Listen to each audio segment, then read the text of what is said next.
Amanda was experiencing the very real state of dread of a clean slate, even though she was neither a writer nor a journalist. Tomorrow, she was starting a new life and a new job with accommodation. The employer is a wealthy, powerful businessman who clearly doesn't know his capital account. Without further ado, he made his conditions to her over the phone. I need a carer with a degree in psychotherapy to be near my daughter 24/0 hours a day. I have a comfortable country house with excellent living conditions. You will be completely comfortable, but for the 3 months of your probationary period, you will not get a single day off. A generous salary will compensate you for this temporary inconvenience. And the man, who called himself Carl, quoted her fee so much that Amanda's legs gave out. Her monthly income would be the equivalent of her hospital salary for the year with all bonuses and fringe benefits. They agreed that she would start her duties in 3 days. During this time, she would gather all the personal belongings she needed and select the necessary medical devices for the patient's sessions. She will then be authorized to make a list of anything else she may need in her work. The car will pick you up at your front door at 800 hours sharp. The driver's name is Andrew. Send me your home address to this number. Carl pronounced the words sharply and clearly as if he were minting coins. Amanda even thought that every minute of this man, apparently, is worth both silver and gold. Too businesslike. But it even appealed to her. She didn't respect the soreness and gruel in his speeches. She judged people by their actions, not by their sweet voice. She knew in her 26 years that time puts everything in its place and stigmatizes characters. Who's worth what? Here she is, Amanda herself, a psychotherapist with a red diploma, the beauty and pride of the faculty, the hope of the department. At school, all lightweight and character girlfriends on discos and bars in high school fluttered. She crammed a place in the medical university on the budget, partially guaranteed only a gold medal. The support should have been passed on excellent final exams. There was no money for a serious education in the family of Max, a plumber, and his wife Idaka, who worked in a bakery as a saleswoman. No, her parents were not some marginalized individuals. Father even drank. Only on holidays, did not complain of this bad habit, and with men colleagues, every paycheck did not cheat. He came from a remote, abandoned village and ended up in the city when clever businessmen bought out all the agriculture in his small homeland for the farming kingdom. A kind of holding there now appeared with dairy and meat processing plant of a new format with technological lines of the most innovative kind. Max was called to work there, but he held a grudge against the new owners, that they almost uprooted the pogost on the outskirts, where his and his wife Ida's parents were buried, that the village was torn down to nothing, turned into ashes, ruins, an archaeological monument of their former life inwardly. He knew it was just as well. The population in their village was finally getting drunk. There was no work. Everyone was leaving for the city in droves. Only he and Ida held on to their hut and 10 acres of land, but then they gave up too. Amandochka was 14 years old at that time. That's how she became a city girl. With the proceeds from the sale of land and house, they bought a 2-room flat in the city. The 5-story red brick building was strong. It would stand for a long time. Max was taken to the factory with open arms. The salary was small, but their family made ends meet. Ida quickly made friends with the women neighbors. They told her there was room in the bakery. The old saleswoman had just taken a well-deserved holiday. Working, Ida was well received, not offended. Happiness ended overnight. Max came to pick up his wife from the bakery in an old car. Clumsy bread van in the courtyard, clumsily turned around, crushed under himself a kopeck, not even immediately noticing what happened. Fortunes of the driver and passenger died on the spot. Amanda's urban life began with orphanhood. Amanda used to rush to school like a prodigy, always loved to learn. Books about relationships between people so in general swallowed overnight. So she was interested in who and how of the heroes will act when he tail-nailed in a stalemate plunged into a stalemate with all the guts in front of the choice put in the orphanage where she got after the tragedy. At first snickered, but then sublimated on the study, not to think, not to remember, untimely departed loved ones. 6 months later, her foster parents took her under guardianship, but warm, cordial relations with them were not born. She moved to them in 2 rooms and a communal room, still not an orphanage, where everyone dreamed of a family and parents even at a young age. But she dreamed of growing up and living alone. Naive, touching young lady Amanda tried to assess the behavior of people, to guess who and how they would show themselves, taking into account their temperament and character, a kind of homegrown psychologist. And even more, she liked to think about the fact that a person can be broken to change the line of his behavior, to convince. In the 10th grade, Amanda disappeared in the scientific library, where she read Freud, Jung, Bandura, Halperin, Bekarev.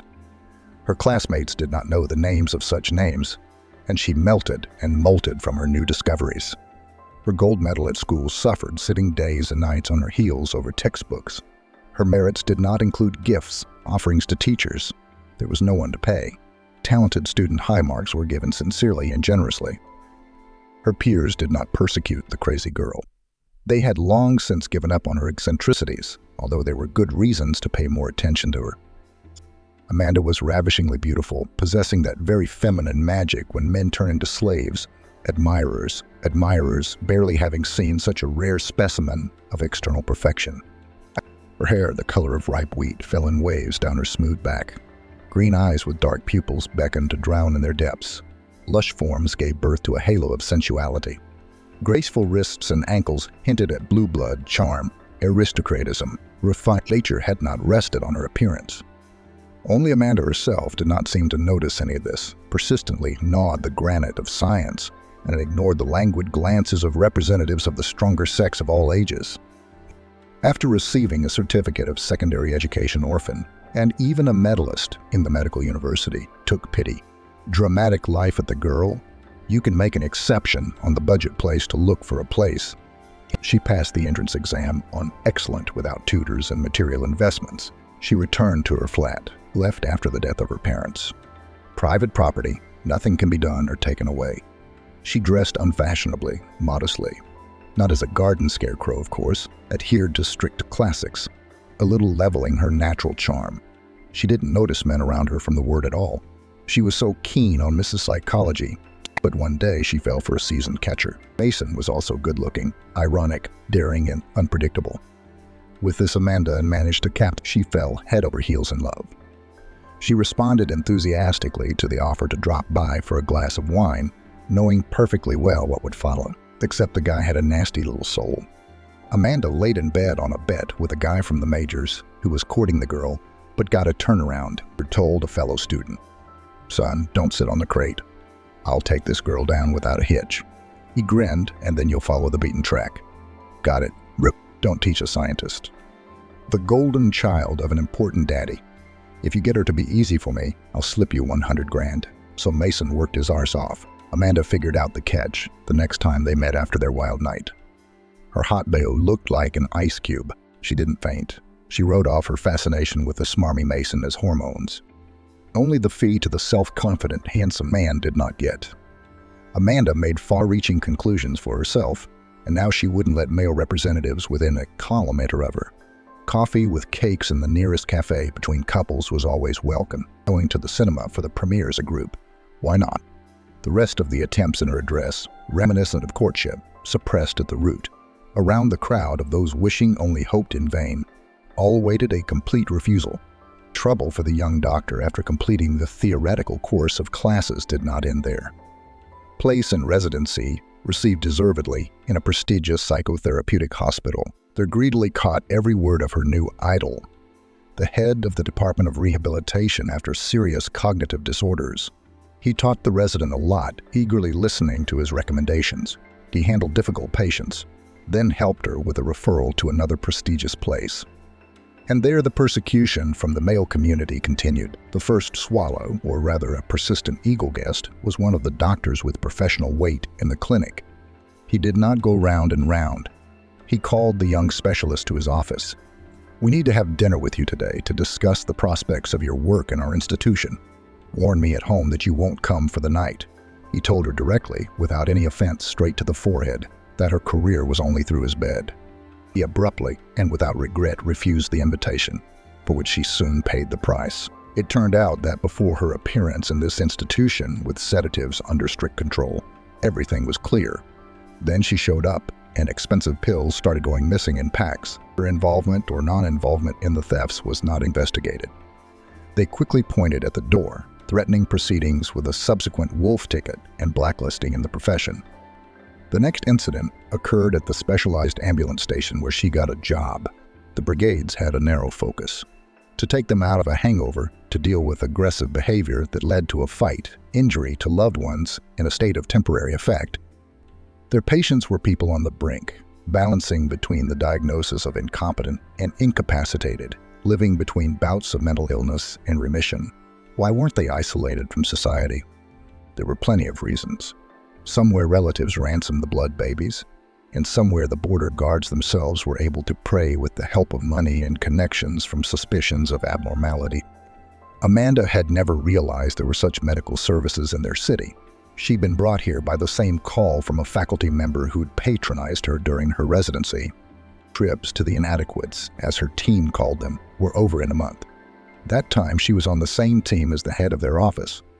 He also sometimes took part in psychological raids, saying that he hadn't been to the circus for a long time and wanted to have fun. Amanda was disgusted by his cynicism, but had no choice.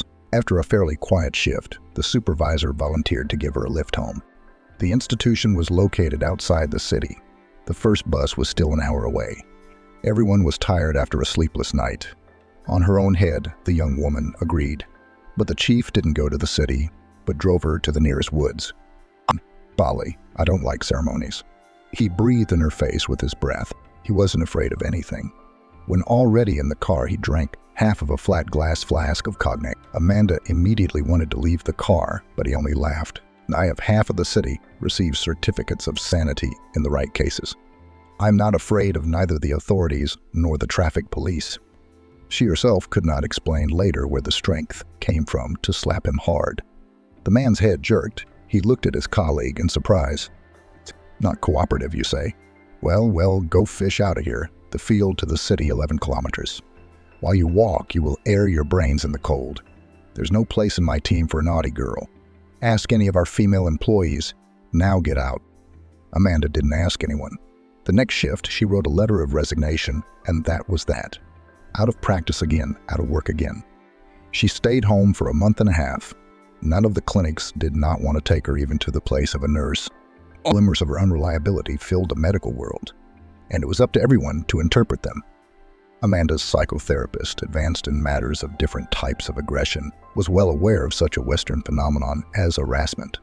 But the woman had never imagined that she herself would become its victim. She did not yet know how the owner of a bright female beauty to put up barriers against vile molestations, rudely violating her personal space. This was something she would have to think hard about in the future. A late call from Carl the day before had interrupted a long string of bad luck. She wouldn't just go for the job, she'd crawl into it if she had to. Why was she so scared and excited at the same time? She couldn't explain it herself. What will the coming day bring me? She hummed for some reason, in a bass voice, and then asked further, will I fall pierced by an arrow? Then she would laugh loudly to drive the nasty fear further inwards. The job was ambiguous. A carer for a girl with a fatal blood disorder and Asperger's. The notorious syndrome was unfamiliar to ordinary people far removed from medical terms. In a nutshell, its effect on patients could be characterized as inability, impossibility, or inclination to communicate with the outside world. Existence in their own narrow world into which strangers were rarely allowed. In society, such people are called autistic. The anamnesis of Amanda's future ward was aggravated by a serious blood disease, autoimmune in nature. Inside the unfortunate victim, some cells kept proving to others that they were the main ones, destroying the body tissues caught on the warpath. The patient's condition was now rated medium severity. Protracted remission gave her father a chance to be near his favorite girl longer. But how long the insidious disease will behave decently, knew, in all probability, only the Almighty in heaven. The doctors only parted their hands. May and see, Carl, we are doing everything we can, but only a miracle can help the girl. You and I live in the real world, with its cruel laws of Mother Nature, ruling over all living beings on the planet. I've heard it all 1,000 times, replied the inconsolable father. What's your advice? How can I brighten her life? If she does not react to any, unconcerned, inactive, quieted, and silent. I've never seen if she can smile. For 16 years of constant uncertainty, it can drive you crazy. The renowned autism spectrum disorder specialist sitting in the chair across from Carl thought for a few seconds. Then, I have one doctor with a not-so-successful professional path. Doesn't get along for long in any treatment facility. and I can't get from her the reasons for these constant fiascos. She was one of the most intelligent students on my course, gave great hopes, burning desire to benefit disadvantaged people, followed all the methods and innovations in our field, and in clinics deflated like a balloon. Unfortunately, I cannot patronize every brilliant student of mine. Made a couple of patronages for her, but it didn't work out. She and I recently met by chance at a cake shop where I was buying a cake for my wife's birthday, exchanged contacts in case I had information again about vacancies somewhere in our sponsored hospitals. I invite this girl. She did her residency at my hospital, and I can vouch for her almost as much as I can. Carl weighed the pros and cons and decided that he had nothing to lose. The old carers couldn't cope with Elizabeth. So maybe this young girl could do something. There were quite a few residents in his large house. His favorite cook, Vanessa, who had been with him for 30 years, her son, Ashley, the gardener, and Vanessa's au pair, a maid with the exotic name of Gabriella. There's room for the unknown Amanda, with 4 guest rooms empty. Gabby, as he called the maid to himself. I'll have to give her the order to do it. The ice of the experiment that would turn their lives around had broken. Amanda decided to start the radical changes in her life with her appearance. She needed to create a new working image that would hide her natural beauty as much as possible. She didn't want this heavenly gift, which she thought was unnecessary and undeserved, to interfere with her work again. The young woman's not-so-extensive wardrobe consisted of loose trousers, baggy skirts in dark colors, oversized jumpers, blouses, low-cut shoes, and boots. A couple of funny pajamas with Cheburashka and Gina and bunnies on the lawn on the prints. Amanda liked lingerie, lace and silk, so no one would see it under her loose clothes. Her hair was a bit of a mess. They did not want to be braided into braids, which were destined to form a curl on her head. Relations of the image was completed by glasses with neutral glasses without dioptrias. She had bought them for a masquerade party at the university a long time ago. Now they came in handy again, were satisfied with the fitting. Amanda put her camouflage ammunition into a large bag and went to collect her specialized books with much more pleasure. While her patient was resting, she would read everything about autism in more detail. You don't just start treatment from scratch. You need a sober, rational approach to everything. At 800 this morning, as promised by Carl, Amanda's doorbell rang with a smiling guy. "Hi, I'm Andrew. Let me take your things to the car. The chief has asked you to check everything thoroughly for any forgotten items. You won't be able to leave for 3 months." Amanda felt so warm and relaxed by his words, she thought we'd work together. "I'll do everything I can to make it work." The journey to her new home took just over 3 hours without traffic. The train station is 2 kilometers away. As if Andrew had read her mute question, there are 6 cars in the garage, 2 drivers. Anything that needs to be bought and brought in, you'll leave it to me. Amanda looked curiously around the majestic, but very pretty house of gentle sandy color with brown original elements of decor on the facade, balconies, a large terrace. The building stood surrounded by parkland, with a large outdoor swimming pool visible in the distance, now covered with some kind of protective material. The smooth alleys were lined with neat clean tiles, a scattering of coniferous trees. One of the paths was framed with birch trees. The rose garden was wrapped in a film. On the other side of the house, there are some outbuildings resembling small greenhouses. Everywhere boxwood shrubbery, green even in this late autumn. Some exotic, with thick emerald-colored leaves. It's all guard lined up on the porch. "Welcome to our home." These are the words of a tall, formidable woman with a mop of bright red hair. "My name is Vanessa. I'm the housekeeper, like Carlson's Friedenbach, and I'm also the cook." The woman smiled a wide, kind smile and held out a large, soft, warm palm to Amanda. "This fellow with the rake is my son, Ashley. He's a bit of a handyman out of boredom, but his favorite is the garden. It's his domain." And Vanessa continued, "Have you met Andrew? The other driver's name is William. The only one left is our maid Gabriella. Her mom's Spanish. That's where the name came from." Amanda was stared at with 2 large brown eyes by a young lady with a form that was overemphasized by her work clothes. Amanda only had time to think when a tall, elderly man with a noble appearance appeared on the doorstep. She would have addressed him as Your Majesty or at least Your Graces or Your Lordship before. Gray, piercing eyes, a short hedgehog of gray hair, regal posture, broad shoulders, pleasant timbre of voice. "Amanda, I am Carl. Gabriella will show you to your room and give you a tour of the house and courtyard. Make yourself comfortable." Our Vanessa will bring the meal schedule to your attention. I expect you in my office in 2 hours for a chat. If it satisfies me, I'll introduce you to my daughter Elizabeth." He turned and disappeared into the house. Ashley picked up Amanda's luggage. Gabriella made an inviting gesture to follow her, and only Vanessa smiled reassuringly at her. "We have lunch at 2:00 p.m. Late arrivals will not be tolerated by the host. Then we'll get to know each other better. Now you have more important things to do without me." Amanda followed Gabriella through the house and hardly listened to the maid's peaceful mutterings. She was impressed by her room, with its separate bathroom and toilet, its huge windows overlooking the garden, its elegant yet homely atmosphere. She did not know yet how her life in this house would turn out, but she was already eager to make herself useful, and Amanda's relationship with her foster parents was normal. But whether it was modern trends that influenced them, or whether her interests were very different from those of the older generation, they rarely saw each other. Communication was reduced to routine phone calls like, "Hey, daughter, how are you? Is everything all right?" "Everything is fine with us too," as the dialogue usually ended, or was reduced to discussing another talk show on TV or gossip about the neighbors in the yard. It was stifling for Amanda in such a boring framework. To see each other was for her birthday, to drop by with presents before New Year's Eve. But to tell her father and mother how difficult and lonely it was for her in this world of people was out of the question. She's an adult, independent, a cutoff piece. She had not formed with her guardians that special soulful closeness, when one for all and all for one. The older generation did not understand her choice of profession, but moving to a flat, leaving on her own, approved. Adopted daughter stopped chasing them for the empty time spent near the TV in the arms of fried seeds, without attempts to develop intelligence. Different blood, different destinies, on different paths rushing. In this large, beautiful dwelling, Amanda felt in her gut some kind of unity between the household. She had not been here for half an hour yet, and she already wanted to stay for a long time. Tired of the long monologue, Gabriella led her to the door of Carl's study at the end of her tour of the building and garden, and "I don't like ceremonies and antimonies.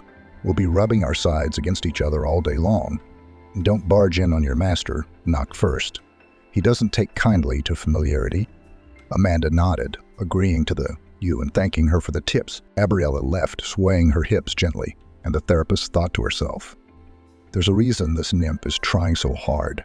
Probably there's an object of her attention in the house, for the sake of which she is constantly in a state of combat readiness to beckon, to envelop with charms, to conquer the heart. Does she have her eye on the master?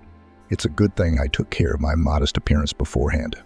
I will not be so conspicuous to the domestic public as Gabriella deliberately does. They'll have to deal with that themselves. I have other tasks." Amanda knocked firmly on the study door and entered after a shout from her host. Yes, come in. I'm in my office." The office, though still an inexperienced practitioner, but a very strong theorist, liked it at first sight. Furniture made of noble wood, endless shelves with books, elegant statuettes, excellent landscapes and stylish frames on the walls. A desk with a large desktop computer, a music center with speakers in a corner, a separate cabinet with CDs. She didn't know Carl at all yet, but this office seemed to shout out loud, My owner is far from stupid, well-read and educated, intelligent and successful." Carl himself invited her to sit in the soft armchair by the coffee table, not telling her her subordinate place in the room, seating her at the desk opposite him. Ringing the bell, he summoned Gabriella. "Make us a couple of cups of coffee, please, or would you prefer juice or tea?" Amanda gratefully agreed to the coffee. She had been so nervous this morning that she hadn't even had breakfast at home, and now she was afraid that her traitorous stomach would give her away, rumbling loudly at the worst possible moment. Lucky for her, along with coffee, Gabriella had brought a vase of walnut biscuits, a box of chocolates, and a jug of cream. Amanda pounced on the treats like a hungry wolf, but she saw no judgment in Carl's eyes. He liked sincerity and directness in people, even smiled. "We're not welcoming you well. Your first day on the road. They didn't even offer you tea." Amanda tried to say with a full mouth that everything was fine, then smiled helplessly back, wiped the crumbs off her lips, and carefully finished the rest of the biscuits. "You'll have to forgive me. I was nervous, so I went for the sweets. Thanks for the coffee. Nay, let's get back to business." Carl would never admit to his partners or to this young woman that he likes to do his inspections the old-fashioned way. It was an approach he had borrowed from his father, a simple farmer who had spent his life cultivating the land and growing cereal crops. Now his father, unfortunately, was no longer able to work. 5 years ago, Carl had bought a house in the neighboring village where his parents were now living. The older generation flatly refused to move into Carl's mansion, arguing that the land in their vegetable garden was much closer and more interesting to them than the park landscapes of their son's estate. Having a kind-hearted housekeeper, the son stopped persuading them to live together. Now they only went to visit each other and to family holidays. But he remembered his father's instruction that any hired laborer should first be fed heartily, see how he copes with the meal, and then draw conclusions. If a person eats sincerely without greediness and false shyness, he will be good. But if he tells that he is not hungry, takes only a couple of crumbs from the table for decency, he will work so sluggishly. Any qualified recruiter would die with laughter from such a method of personnel selection. But Carl had long ago learnt from his own experience that the method works without fail. After handing Gabriella a tray with empty cups, Amanda's boss started the conversation. "Your candidacy was recommended to me by a professor who sometimes counsels my daughter. Before you begin your duties, I would like to briefly tell you our backstory. Not as a stranger to me yet, but as a therapist, Elizabeth, my wife, and I have a late baby. My spouse passed away a week after she was born. Heart failure. I have an older son, Harry. He lives and works in Europe, in our branch in Prague, and comes here occasionally. Harry was born when my wife and I were very young. Now he is 33 years old. Our student marriage, made by great mutual love, turned out to be very strong. We lived soul to soul, and only one thing upset my chosen one. After the birth of Harry, a series of miscarriages followed. Much else, my wife dreamed of a second child, a girl, even the name of her beforehand in honor of her mother, to whom my wife was infinitely attached. At the age of 44, my wife got pregnant once again, was infinitely happy, but the doctors grabbed their heads. Even the usual examination, which all expectant mothers undergo, revealed a serious arrhythmia. The heart could not cope with the double load. Problems with the work of blood vessels began. Doctors feared that the baby was not getting enough of the nutrients it needed. My wife, almost all the time lying in the clinic, only looked at me pleadingly and asked, "Don't let the doctors terminate this pregnancy. I will take care, fulfill all their appointments. I have to carry this baby to term." Her zeal increased even more after the ultrasound showed that she was carrying a girl. The wife became finally obsessed with the idea that it was heaven that finally took pity on us and was giving us this last chance. My wife bravely endured 9 months of agonizing waiting and an endless series of procedures and injections and surgical intervention in the form of a cesarean section. The neonatologist's verdict was a blow to her. They immediately began to suspect some abnormalities in the girl. A detailed examination showed that she inherited an extremely rare genetic blood disease transmitted through the female line. People with a do not live long, 10-15 years at most. The news broke the wife, shattered everything in her already sick heart. Arrhythmia attacks began to recur with wicked persistence. She never returned home from the hospital. Elizabeth was discharged after 2 months of scrupulous observation. At first, I was desperate, resentful of the little girl for taking away the woman I loved and leaving me alone in the world. He was 17 at that time. I am still amazed that he was a wise adult even then, convinced me that everything was destined by fate, that he too had lost his mom. But it was her life, her dream, and her choice. You won't believe it, but it was he who, together with the nanny, looked after the baby, quickly learned to change her nappies and feed her specialized formula. The second blow was that soon doctors noticed that Elizabeth was different, not like other children. Her genetic disorder had not yet manifested itself, but she drove us crazy by the fact that she did not react to our presence at 6 months, at 1 year, and then. Imagine the picture: the child eats, sleeps, but does not react to us, to a lot of colorful toys around him. The face is like a frozen mask, no vivid facial expressions, no gestures, as you sit or lay down in such a position and will freeze, sometimes for quite a long time. The girl turned out to be pretty, even pretty. Big-eyed, curls of blonde hair, chubby arms and legs, but she behaved like a puppet, like an artificial doll. After a while, she was diagnosed with Asperger's syndrome, or autism. Doctors assured her that this type of autism spectrum disorder boded well for her prospects. Body functions would be partially developed, but not fully developed. I took Elizabeth to Europe. There, the doctors were able to perform almost a miracle. They removed the sleep disorder, adapted her eating to the right regime, and taught her to react at least a little to what was going on. I came back from Germany almost happy.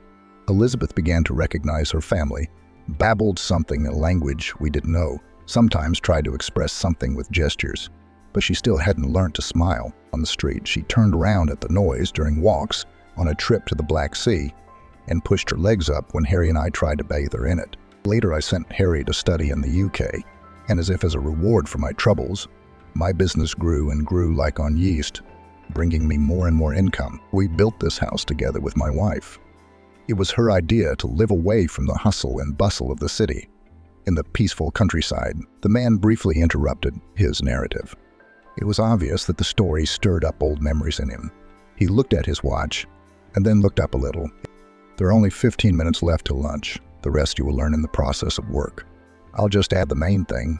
The autoimmune disease, like a hungry hydra on the hunt, reared its head sharply when Elizabeth entered puberty. Everything was always delayed compared to her peers. So it happened about 2 years ago. At her 14, those former merits of the medical profession began to fade quickly. It seemed that the destruction of cell tissue by her own internal aggressors was causing her brain activity to go to sleep.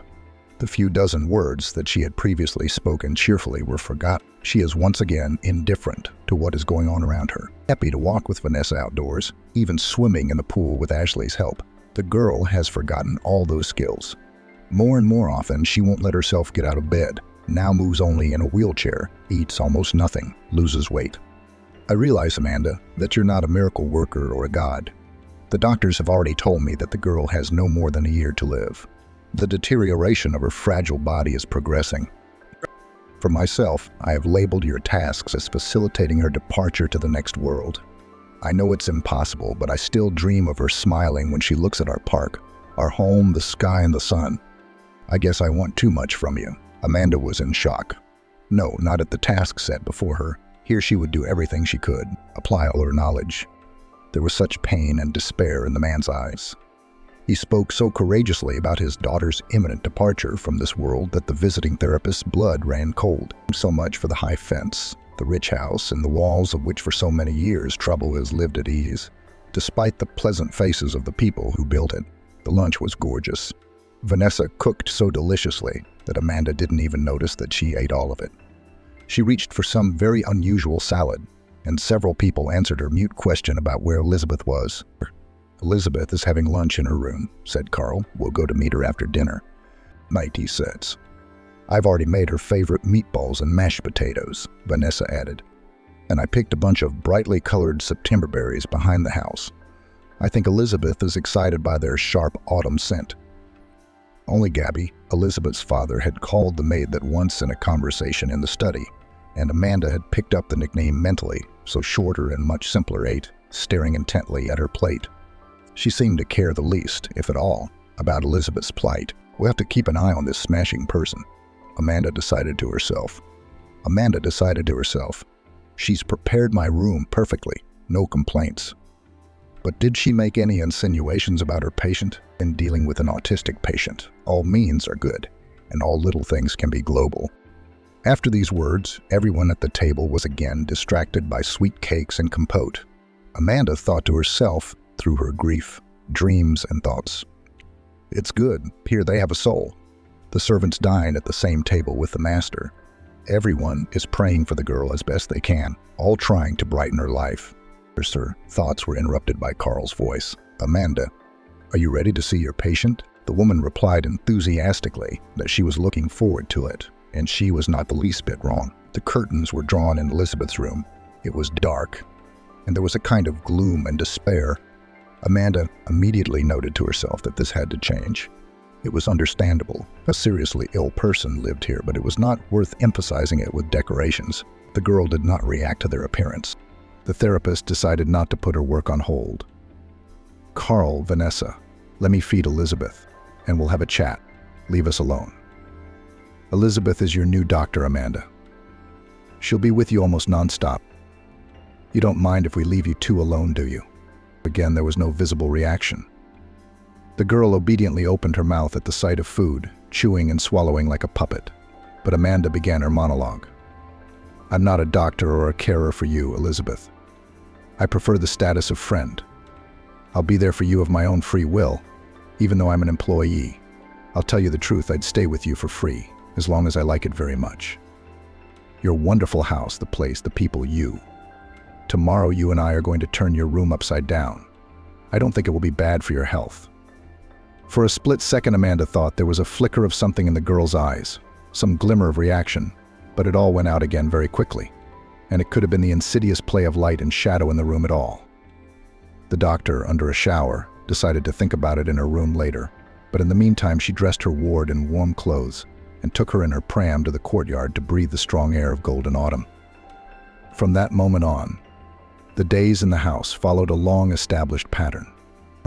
In the morning, Amanda and Elizabeth had breakfast together in the girls' room. Then there were the inevitable drips and injections to combat the manifestations of genetic malfunctions. The obligatory 2-hour walk in the garden, where Ashley always lovingly tended the plants. Lunch in the great hall. At this meal, Amanda would spend time with the household and then feed Elizabeth. The patient's therapeutic sleep, a new batch of medication dripping steadily through the IV for a couple of hours at a time. Dinner, now in the presence of Carl, who on weekdays was always at work, and in the evenings and weekends worked hard at home in his office. Exhausted by the endless procedures, the patient fell into a deep sleep as early as 10 o'clock in the evening. Amanda studied the works of colleagues related to autism again and again. There were no changes in terms of closer contact with her ward, neither for the worse nor for the better. The girl's condition remained stable. Amanda talked to Elizabeth about everything, told her about the plot of her favorite fiction books, read her poems, showed her reproductions of paintings from a large colorful album. Or rather, the word talking is not appropriate here at all. The doctor conducted her eternal monologue, and the girl listened to it indifferently. The other day, already beginning to despair, a little doctor found in one of the foreign articles information that to level the manifestations of isolation with autism for patients can be a good help to communicate with the animal world. For some reason, there were no pets in Carl's house. After a general meeting of all the residents of the mansion, it was decided to get a puppy of a large dog. Most of all, for some reason, everyone liked a Canadian Newfoundland. 2 days later, Andrew brought a shaggy black treasure with stormy eyes from a kennel breeding this particular breed. He was irresistible. It is commonly believed that our lesser brothers have no intelligence. What told Tim then that the full name Timothy, and not some Bax or Lord, was so much nicer, that he was meant for Elizabeth. Finding himself in her room as a guest, the place had long since been on Amanda's errand, a more racy setting with lots of brightly colored elements. Tim headed straight for the girl and rubbed his wet nose into her palm. The doctor was sure there was a flicker of reaction in Elizabeth's eyes, lightning fast, but she had no doubt, bright and positive. For the first time, Amanda felt they were on the right track. By New Year's Eve and Christmas, everyone in the house was expecting Harry from Prague. Amanda didn't know the young man. She only remembered Vanessa's words. "He's golden." Elizabeth transforms when her big brother arrives. She can't smile, but here it's like her face lights up. Gabriella, who was present during their conversation, added, "And what a handsome man Harry is. Respectable, decent, wise, but at the same time outwardly a typical example of Hollywood hero lover. 2 characters in one person, it's so intriguing." Vanessa immediately echoed her words. "Oh, Gabriella, go change Elizabeth's bedclothes. While she and Amanda are out for a walk. You've got Cupid's days on your mind, you're not the right girl. Roll your lips." Gaby, wiggling her hips as usual, walked away, and the cook gave her a shrug and said to Amanda. The girl goes completely off the rails when the owner's son flies home from Europe, making eyes at him, and he looks at her like she's nothing. He had a bride, but she cheated on her husband while he was earning money in the Czech Republic. They ran away, although the foolish young lady was begging us, shedding tears. Just that the hair on her head did not tear in despair that she missed a rich party. It didn't help. Harry couldn't trust her at all, couldn't forgive her for seeing another man at the same time. Sighing sorrowfully, Vanessa suddenly suggested, "Come to my room tonight, and we'll have a tea party. I'll tell you my story, how Carl saved me from trouble, and why I've since nicknamed him the Angel of Goodness." On the walk, Amanda and Ashley discussed raising a new pet. It wasn't right for a pedigree dog to go pear-shucking in the yard. The gardener had told her he'd always wanted a dog. He patiently put up with Tim's antics, Even forgave him for ramming a rose bush wrapped in cling film into the yard on the run. Amanda again thought that Elizabeth, sitting in the wheelchair, made some movement in the direction of the mischievous Newfoundlander, but she was in no hurry to express her assumptions aloud. We must watch and watch and watch again and again. There would be seen. After supper, when she was satisfied that Elizabeth had fallen into a restful sleep, she closed her door firmly and knocked on the next door. "Come in, I've been waiting. I've made us some green tea with molasses and gooseberry jam and nuts. Now we'll have a feast." Oksana had been in the chef's room only briefly before, but now she could examine the room in more detail. The same elegance and home coziness, spiced with personal things dear to her heart. There were many framed photographs on the wall, Carl and his wife still very young, Elizabeth in various angles, Ashley in the garden, then near the gazebo, then by the pool, a handsome young man on horseback. That's our Harry. A handsome man. Gabriella doesn't mince words. God grant him personal happiness. He's like his father in business. He should have children of his own, and he's still traveling abroad. I realize he's no monk, but all these windy girlfriends aren't what he needs for marriage. He'll make a marvelous father. He loves Elizabeth. Vanessa ate another spoonful of clear amber and emerald gooseberry jam and began her tale. After high school 35 years ago, I trained as a food technologist. Not just any culinary school in New York City. I dreamed of a career as a chef, the kind that would get me Michelin stars for the art of cooking.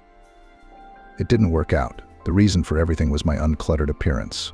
Height under 1 meter, size 42 feet, fullness, bright copper hair, angular movements, lack of taste in the choice of wardrobe. Of course, chefs are not chosen by their clothes, but representatives of the personnel service in all the cafes and restaurants where I tried to get a job after graduation refused me under any plausible pretext. In one prestigious restaurant, only the lady in personnel was honest. Our customers often invite the chef of the dish to the room if they like it. You cannot be a business card of our institution. You're only fit for a place in the circus buffet. I don't say this harshly because I'm cynical, not at all. I like to be honest with the people I hire. It's better that way than looking away shamefacedly and keeping a kook in my pocket. And yet my traveling in agony was one day crowned with success. I was taken to a private cafe Tarina Tamara with authentic Georgian cuisine. The owner is a small, bald Georgian with hooked fingers and crooked legs. He then temporarily dispelled even the myth for me that Caucasian men are always endowed with a sharp oriental beauty. Curly-haired, black-eyed, daring, this man said without a word of criticism. "I have a wife who is ill in a female way. She can't sleep with me, and I am a man. I need to save my physiology. You'll work in the kitchen and visit me a couple of times a week. If you do well, I'll make you head chef, and then maybe chief." I, from his words at first, and a precipitate fell out, said that I would think about it, and then I calculated in the Institute 6 years at the correspondence department. Before that, 2 years as an assistant cook in the canteen. I am not today, so tomorrow 26 years old will be. And I'm still wearing girls. There's no cue for my red-headed soul. No one even looked at me with that enveloping male gaze full of desire. Ever. Blushing and pale, 2 days later informed that I agreed to all the terms. The owner of Tarina Tamara glared at me, invited me to the back room. There I learnt the basics of love between crates of vegetables, herbs and boxes of vodka, which in decanters was later passed off as cha-cha. It's a shame. It's a shame. Come on. Big physiological love on a quick hand honestly lasted between me and the chief for 1.5 years. And then I got pregnant, having learnt the news. My lover was not ceremonious, dismissed in no time. He kept bemoaning that I shouldn't talk, that his wife shouldn't know anything. He has 3 grown-up children, they'll see who he's staring at. The family will laugh. He paid me 3 months' salary in advance and washed his paternal hands of me. About the fact that the baby should be born, I informed him not immediately. All the time delayed, I felt that this news will not turn out well. With my general fullness, belly became noticeable only in the 6th or 7th month. Just before the usual official maternity leave, I found myself on the street. My rent ran out 2 weeks before Ashley was born. All I had was an aunt in a remote village. I can't even tell you how close we are. I'd never seen my father before. My mother drank herself to death when I was 20. She was homeless at first, and then she went missing. But I never doubted for a second that the baby would be. I'm alone in this world, and this will be my own blood. The landlady of my flat is not a kind-hearted person, but she took pity, waited until I gave birth and discharged from the maternity hospital. She gave me a month to do everything, and then she put up with it for free. And then her children came to live with her. They had nowhere to live, so she showed me the door. We went with a 1-month-old baby to grieve. We stayed a week in a shabby hotel, but my son was restless. The noise insulation in the building was shitty. Other guests began to complain that we did not let them sleep at night. We moved out to nowhere. I'm sitting at the intercity bus stop with my stuff in Ashley's bundle. I thought I'd go to the countryside, see if I could find an abandoned house. I had enough money in my purse for a week's existence. When an expensive dark Jeep pulled up next to the bus stop, I didn't even immediately realize that the driver was asking me what I had. I sat there in tears. And it was him. At that time, the house in these parts built a house, looking for a local specialized shop that recently erected on the highway. I gave him the address, why not, but he didn't leave at once. Later, he told me that my eyes were like those of a beaten dog, and there was so much desperation in them that he couldn't resist asking. "Woman, why are you sitting in the wind with a baby? I can give you a lift somewhere, even if it's in the other direction." I don't know how it happened, but I told him all my troubles in 2 words, as if I were in the wind. He chuckled and thought about it for a few minutes, then asked, "A professional cook, you say?" "I'm looking for such a specialist. I need to feed 2 teams of workers every day. We can provide you with a boxcar for accommodation." Of course, I didn't hesitate for a second. It was getting late, and the bus was delayed, so I was going to sleep in the field with Ashley, right on the dead grass. I gathered up my few belongings and climbed into the warmth of the car. There was no fear or apprehension. I was used to the work, and I loved my craft. Vanessa interrupted her long story and poured her and Amanda another cup of fragrant tea. She brought from the kitchen a dish of ruddy cakes left over from dinner and glanced briefly at Amanda. "Have I bored you with my tales yet, Doctor?" "Not at all, Vanessa. It's rare for anyone to talk to me so heartily to confide their secrets to me. I am very grateful to you for this frankness." "Then I will continue," said the woman. Then everything was much more pleasant. Guy's workers met me as a mother, starved on dry meat, and I with a move them borscht boiled on a brain bone, cooked cutlets, wheat porridge in a cast iron steamed with butter. When they brought to the table in compote, the foreman could not stand it. "You cook deliciously, Vanessa. We haven't seen such delicacies here for a long time. Therefore, guys, I will order the following. We have 15 people working here. It's hard to feed that many without a well-equipped kitchen. So we'll distribute the daily duty. Who of the men will help with wood for the stove, who will carry water, who will help the cook with other hard work. She's got a little boy in her arms. He needs to be fed and nursed. So have a conscience, brothers. Don't sit on this young woman's neck, and don't offend her in word or deed." That's how I found myself in our yard about 30 years ago, when it was still under construction. Ashley is my native gold, having grown up here. After the building was finished, I stayed in the house with the owners, Carl and his wife and Harry's little boy at the time. Oh, what a table I made for their housewarming party. The guests could only wonder where he'd found such a cook. There were various people in the house, high-ranking and with connections.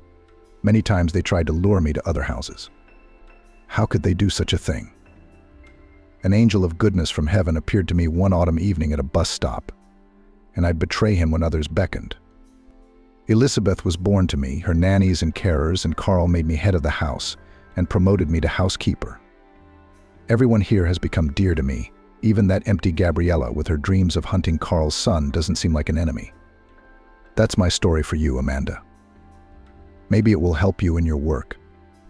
Amanda went to her room pensive.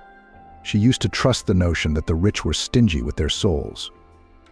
In Carl's house, she saw a different world, full of warmth, respect, and a willingness to help each other through the difficult realities of life.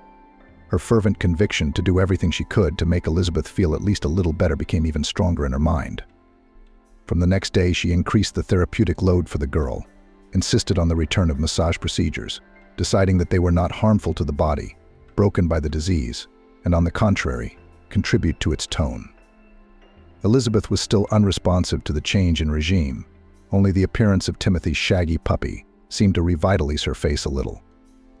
Amanda didn't give up. She wheeled her pram around the park and sat Elizabeth down to watch Ashley's dog.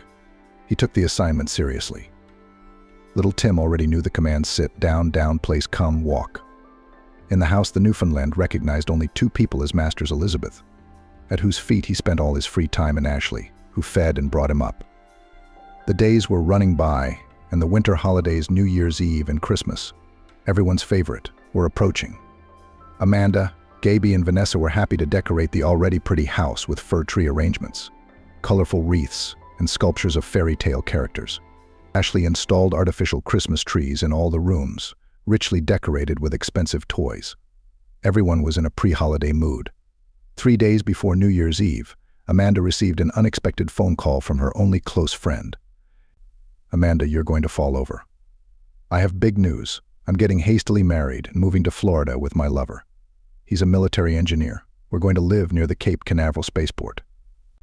Amanda was instantly sad. With Olivia, they were like sisters almost, since the orphanage together, always supported each other, and now they were going to be separated. Meanwhile, her friend continued to chatter into the phone. "On the 30th of December, I have a farewell bachelorette party in a nightclub. On the 2nd of January, we have a one-way flight. No cancellations. Amanda, I've prepared a present for you for the road. I've made an evening dress. It's amazing. It's not worthy of your beauty, but it'll set it off beautifully." If Olivia could see me now, she would die laughing, thought the nurse. Recently, she had overheard Gaby's remarks about her.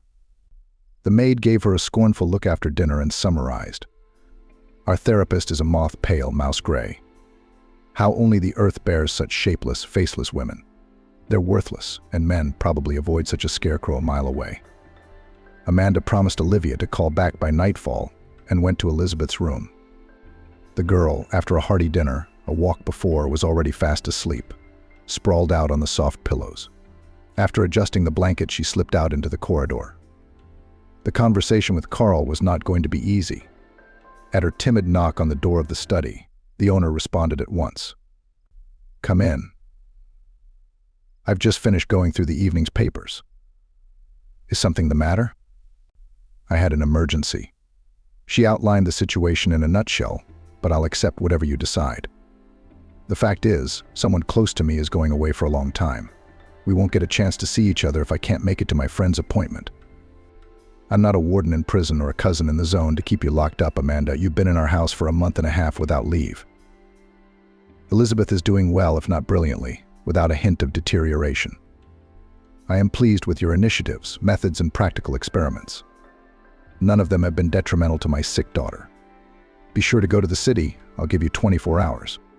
On the 31st of December, after 8 p.m., you must return to these walls." Amanda didn't leave his office. She flew out on wings. Vanessa was in the kitchen, and the released nurse couldn't help but share her news with her. "I'm ugly," Amanda said, "but everyone wants a bit of colorful holiday. And when I get to see my Olivia again." "You're ugly?" She smiled back at the cook. "Save the fairy tales for others, my dear. All your masquerades won't fool me, a clever old lady who has lived in this world. I've long guessed that you hide your beauty under a dull image, wearing glasses. Don't you worry, this secret stays between us. If you're doing this, you must have a good reason. Your profession doesn't get in the way of all this cross-dressing, and my business is my business." Amanda turned round at a run, rushed back into the kitchen, and hugged the cookery master warmly and tenderly. "I know 2 angels of kindness in this house already. Vanessa, your kindness and willingness to understand and accept is in no way inferior to your host's graciousness." She gave Vanessa an embarrassed peck on her lush cheek, smelling of vanilla and apples, and rushed off to call Olivia to cheer her up with the news. Considering that Olivia worked as a fashion designer in one of the city's attires, the dress for Amanda turned out to be luxurious. Soft, tight silk of dark blue color emphasized every curve of the graceful figure, while not forgetting all the proper charms and roundness, the neckline, and the slit on the leg in the very point and measure. A string of pearls, a bracelet and earrings that her adoptive parents gave her on her 25th birthday, exactly in tone and in the general style of the outfit. As she dressed her friend in one of the changing booths in the atelier, Olivia froze with admiration. "Amanda, you are going to be a goddess this evening.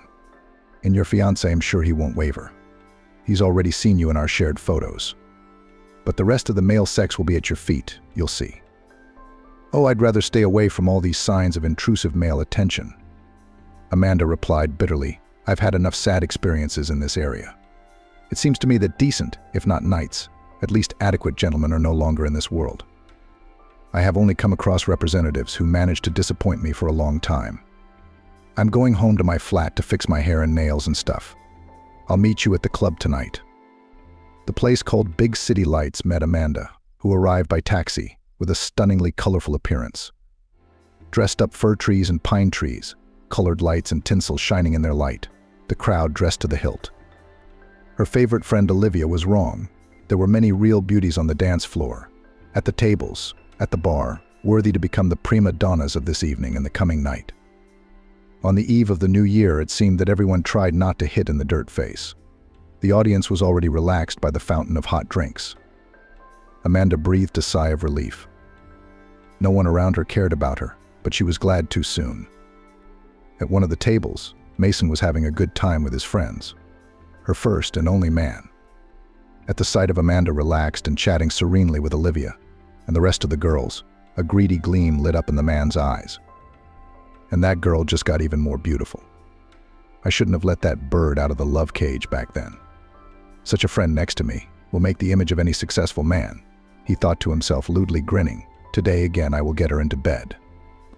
Deciding to give his victim at least one drink to make her more agreeable, Mason returned to his company, but kept Amanda in his sights. After about an hour, Mason ran out of patience. He decided to go and teach the wayward babe a lesson by humiliating her in front of her friends. Amanda suddenly appeared behind him with a banal greeting. I see what people are like without a bodyguard. Do you want me to protect your gorgeous body from the claims of other men? Amanda jerked away from Mason in surprise. But she didn't want to spoil Olivia's wonderful evening, so she quickly got up from the table and led Mason away from the bar. What do you want? You and I dotted all the I's and T's a long time ago. Go back to whoever you're spending the night with and leave me alone. But it wasn't so easy to stop the smarmy bastard. He wasn't about to give up his intentions to sleep with such a lovely woman again. Come on, Amanda. Let's have a nice glass of red wine to this chance encounter and part as friends. I didn't mean to piss you off.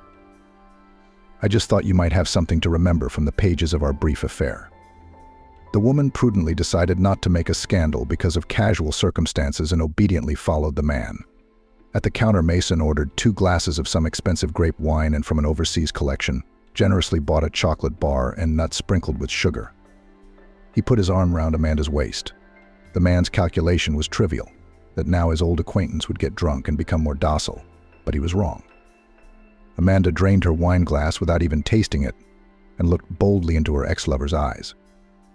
Am I free of you now? Is the ritual honored? Mason was not accustomed to such behavior of ladies. He had never been refused, so he began to whisper in her ear. This is not the end of our New Year's Eve date, my dear. Don't get your hopes up. I'm going to rent a private office, and you're going to be gentle with me. I remember everything, my lovely. Here we go again. Amanda thought with annoyance. Why is it that when a man is around, all his desires are always reduced to one thing? She looked around helplessly. There was no one around except a young man calmly sipping whiskey at the counter. And their eyes met. And what did the stranger read? But he slid valiantly off the bar stool and approached them. This woman is here with me. I only stepped away from the table for a short while, and you, young man, immediately took advantage of my absence. Mason's eyes widened in surprise. What kind of businessman are you? Where did you come from? Amanda remembered the rest of it, as if in a nightmare. The man who'd come to her rescue had lifted Mason off the floor like a feather and given him a solid slap on the wrist. But the bitchy, temper tantrum-hardened man didn't calm down. Before retreating from the battlefield, he grabbed his unfinished glass of red wine and splashed the brightly colored liquid directly onto Amanda's dress. A huge maroon stain instantly spread across the silk. The woman turned pale, and her unexpected knight grabbed her by the arm and dragged her to the bathroom. On the way, he said something about washing the cloth quickly. Then there would be no trace left. Amanda was worried about something else entirely. No one had ever stood up for her before in her life. Suddenly, on some impulse, she threw her arms around the man's neck and dragged him with her to the club's exit, stopping only for a moment at the cloakroom to retrieve his coat. "I've got a car. I have an appointment here with an old friend, but he's running late." But Amanda didn't listen to him. As in a dream, she dragged the newly disembarked passengers along the cold autumn street to the car with checkers. She didn't care about propriety, about her ruined outfit, about the surprise of her companion who followed her obediently. There was only one single thought in her head. How good it is that I like to wear expensive silk linen. It won't be embarrassing. In her flat, where she had brought a random knight from the club. She pounced on the man like a tigress, like a ravenous March cat. And he didn't fight back. Everything that happened between them was like being in the Garden of Eden. The body sang, the soul rejoiced, the thoughts danced the can-can. How tired I am of being well-mannered and decent. Let it all be a one-time thing. I don't even know his name, though my casual lover is obviously handsome and not stupid. Of the latter, she was somehow sure, though they hadn't said a word to each other. In the morning, they fell asleep together without breaking their embrace, but Amanda woke up alone. Apart from the crumpled bed and a pillow that still smelled of a man's perfume, there was nothing in her flat that reminded her of the night before. She brewed coffee, pulled out her shoebox stash to buy Christmas presents for everyone in Carl's house. She was beginning to think of all these people as family. And the night, what could she do about it? That it had come to an end. All New Year's Eve magic comes to an end at some point. Gone was Father Christmas, having rid her of the vile mason. It's just a pity she didn't even feed the stranger breakfast, though the fridge is empty, and there's no bread, not even a slice. But she can make delicious pancakes. Okay, flour, sugar, vanilla, milk. There's a block of frozen butter in the freezer. But dream away. She needs to get back to her chores. Amanda went back to her fancy dress of a simpleton fool, packed her bag and rang Andrew. Carl's driver had promised to take her shopping for presents and get her back to the manor by the appointed time. Amanda suddenly thought that the man she had spent this magical night with was also an angel of goodness and protection, at least for her personally. Her mood was twofold: sadness at the separation and something unfulfilled, and joy that such fireworks had happened in her rather bland life. At Carl's house, she and Andrew were there at 8 p.m. sharp, like clockwork. On the doorstep, Amanda was held up by Ashley and Tim. The gardener, embarrassed, handed her a bouquet made of spruce paws with pine cones and boughs of glittery sprinkles. Gabriella appeared on the porch, painted today, apparently in honor of New Year's Eve, in all the colors of the rainbow. Colored mascara, eyeliner, shadow, blush, lipstick. Strangely, with the maid's naturally good looks, it didn't even spoil her. "Why, Ashley, you've been flaunting your attentions all over the place, and you said you loved me to the grave. Are your feelings," she misspelled the word, "faded already? Have you switched to our doctor?"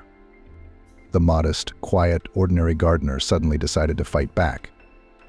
"I haven't had time to give you my simple gift yet, but don't touch Amanda. Don't you dare even speak to her in a disrespectful manner. You're not worth a fingernail." Gabriella gave Ashley a scornful glance and sang back, "Shut up already, you gardening scarecrow. You're not the one I'm waiting here for. Harry should be here soon. The man's no match for you. Learn from him what a man with a capital letter looks and acts like." Amanda took Ashley's arm and led her away from him to interrupt the unpleasant monologue. "You don't listen to her filthy words, Ashley. A man who can love plants and animals so well, it's like he's an extension of them on this earth. Some of us become an angel of kindness to others, heals and saves lost, unhappy souls. And someone becomes a kind of shepherd, guide, conductor for flora and fauna, protects it from human cruelty, uses people for good, not spoiling, sparing, wisely. You are one of such angels of goodness for Mother Nature. Be proud of such an exceptional status. You have earned it." Amanda pecked the confused Ashley on the cheek and walked up the stairs. In the distance, she heard the sound of a car approaching the house, but she was already running to her ward. It was New Year's Eve, and Elizabeth wasn't ready. Vanessa had her hands full with the table. Everything was sparkling and glittering in the decorated hall. The table was bursting with food and drink, and all the family was dressed up. Even Amanda had changed her shapeless jumper for a white blouse with lace and a black skirt. The only things left in place were the wispy curl on her head and the funny glasses on the bridge of her nose. Carl came to the table in a soft cashmere pullover and loose light-colored trousers. Vanessa had little gold tinsel bows on her head and in her apron. Gabriella wore a provocative purple dress with a low neckline and a deep cutout on the back. It was the way the dishes were served to the table. In her chair sat a rather plain Elizabeth, wearing a delicate violet-colored dress. Amanda had done her hair. The girl looked refreshed. At her feet, as usual, lay the faithful guard Timothy. Ashley had specially washed him with dog shampoo for the holiday. His coat was shiny and even silvery in places. Amanda had already handed out presents to everyone, little Christmas decorations depicting angels in various outfits. All of them, if you shook them a little, made a melodious chime. We started to sit down at the table at 22 in the evening. We had to see off the old year, thank it for all the good things, and ask it to take the bad things with it. Carl went out to hurry his son, and soon they were in the hall together. Amanda was just taking a sip of orange juice when the man she had spent tonight with appeared in front of Elizabeth and her. She even caught the end of the sentence. "I'm sorry, Father, I was late. There were unforeseen circumstances. And then I also had to reschedule an important business meeting that had canceled yesterday." Amanda choked up and blinked her eyes, frightened. And then a miracle happened in front of everyone. There was no other word for it. Elizabeth became animated, reached out to her brother, and then made a gesture towards the floor and inarticulately said, "Naïf." Everyone was stunned, rushed to brace and hug the girl. Amanda slipped quietly from the table in the midst of the commotion. Let her relatives stay together. Without her, no one would notice her absence. And she needed to recover from the unexpected shock of discovery. The man of her dreams, her mysterious night visitor, and Carl's son were one and the same person. She was shaking all over with confusion. At the table, it was soon discovered that Elizabeth's carer and her doctor, who had brought such a joyous event to the house, had gone somewhere. Harry was sent in search of her, and he knocked insistently on the door of the house physician, then opened it a little, but found nothing in the room but the sound of water running in the bath. Deciding that the woman might have been taken ill, the man pushed the bathroom door resolutely open. Above the bathtub, bent over, Amanda was furiously rubbing some kind of cloth, dropping tears into the water. She turned round at the noise of the door opening. She wasn't wearing her ugly glasses now. Her hair was loose down her back, and Harry caught a glimpse of something very familiar about her. Then he moved his eyes to the bathtub where a beautiful dark blue silk dress lay. The puzzle came together. You? Harry shrieked in surprise, and I came back with champagne, provisions, a bouquet of flowers to your flat, but it was empty. I almost went mad with despair. I thought I'd lost my night fairy forever.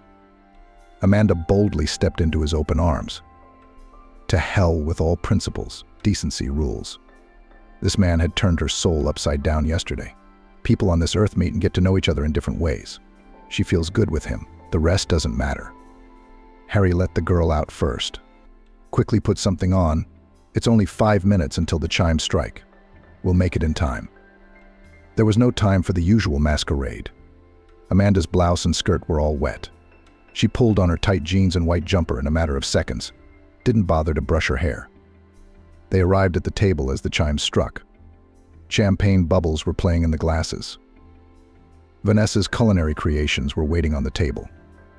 Even Elizabeth tried to put a semblance of a smile on her face. Carl did not ask his son a single question, only glanced at the young people seated at the table next to him. Vanessa thought to herself, and with that, we'll soon have children's voices in our house again. Ashley smiled happily, stroking Tim's back. Gabriella was biting her lip nervously and chewing on a red fish sandwich. So I'll have Ashley stolen from me soon enough if I'm catching crows. Now I'll have to accept the gardener's advances if I'm to stay in this house and get more of a foothold. He's not a bad chap, he's kind and handy, and quite handsome. The New Year's Eve night was truly fairy tale and magical, just as it should have been. Everyone at the table was happy in his own way. The long-awaited winter holidays flew by in the midst of entertainment and rest. Only Amanda worked tirelessly with Elizabeth to consolidate her success. On his first day at work, Carl realized that he had relaxed too much over the weekend and decided to be home early. Quietly stepping on the soft carpeted walkway, he walked to the door of his daughter's room and witnessed Elizabeth's new victories. Nuff, Tima, Daddy, Harry, Vanessa, Ashley, Amanda, Gaby. Elizabeth dutifully repeated the syllables after Amanda. Carl rounded the corner of the corridor and cried. A panel appointed by Amanda's teacher 10 days later gave a reassuring summary the disease had subsided. The process of cell and tissue destruction had slowed down. The remission period had already exceeded all known scientific limits. Carl, I told you Amanda is an excellent specialist. In our case, expecting a full recovery is a bit of a stretch. But your daughter has shown marked improvement in her general condition. She's starting to react to the outside world. Weakly, not much, but she's starting to talk again. I was thinking, if the patient lives surrounded by angels of goodness, as my student characterized it to me, he has every chance to stay on this earth for some more time, and you will make him as happy as possible for her. I am sure of it. 6 months have passed. The plane leaving on the morning flight to Prague was delayed due to weather conditions. The cute young couple kept glancing at the electronic board and at each other. Harry, what if I hadn't gone to that ill-fated nightclub then? You would have seen me in the image of a monster and would not pay attention to me, asked the mum-to-be, with a rather noticeable rounded tummy. Come on. The man answered her, adjusting his wedding ring on his finger. I would have seen you through all your disguises. Your angelic soul, your ability to do good cannot be hidden. I'd fall for such radiant magic. The iron, monotonous voice of the announcer announced the boarding of their flight. The couple hugged each other and slowly walked towards the boarding point.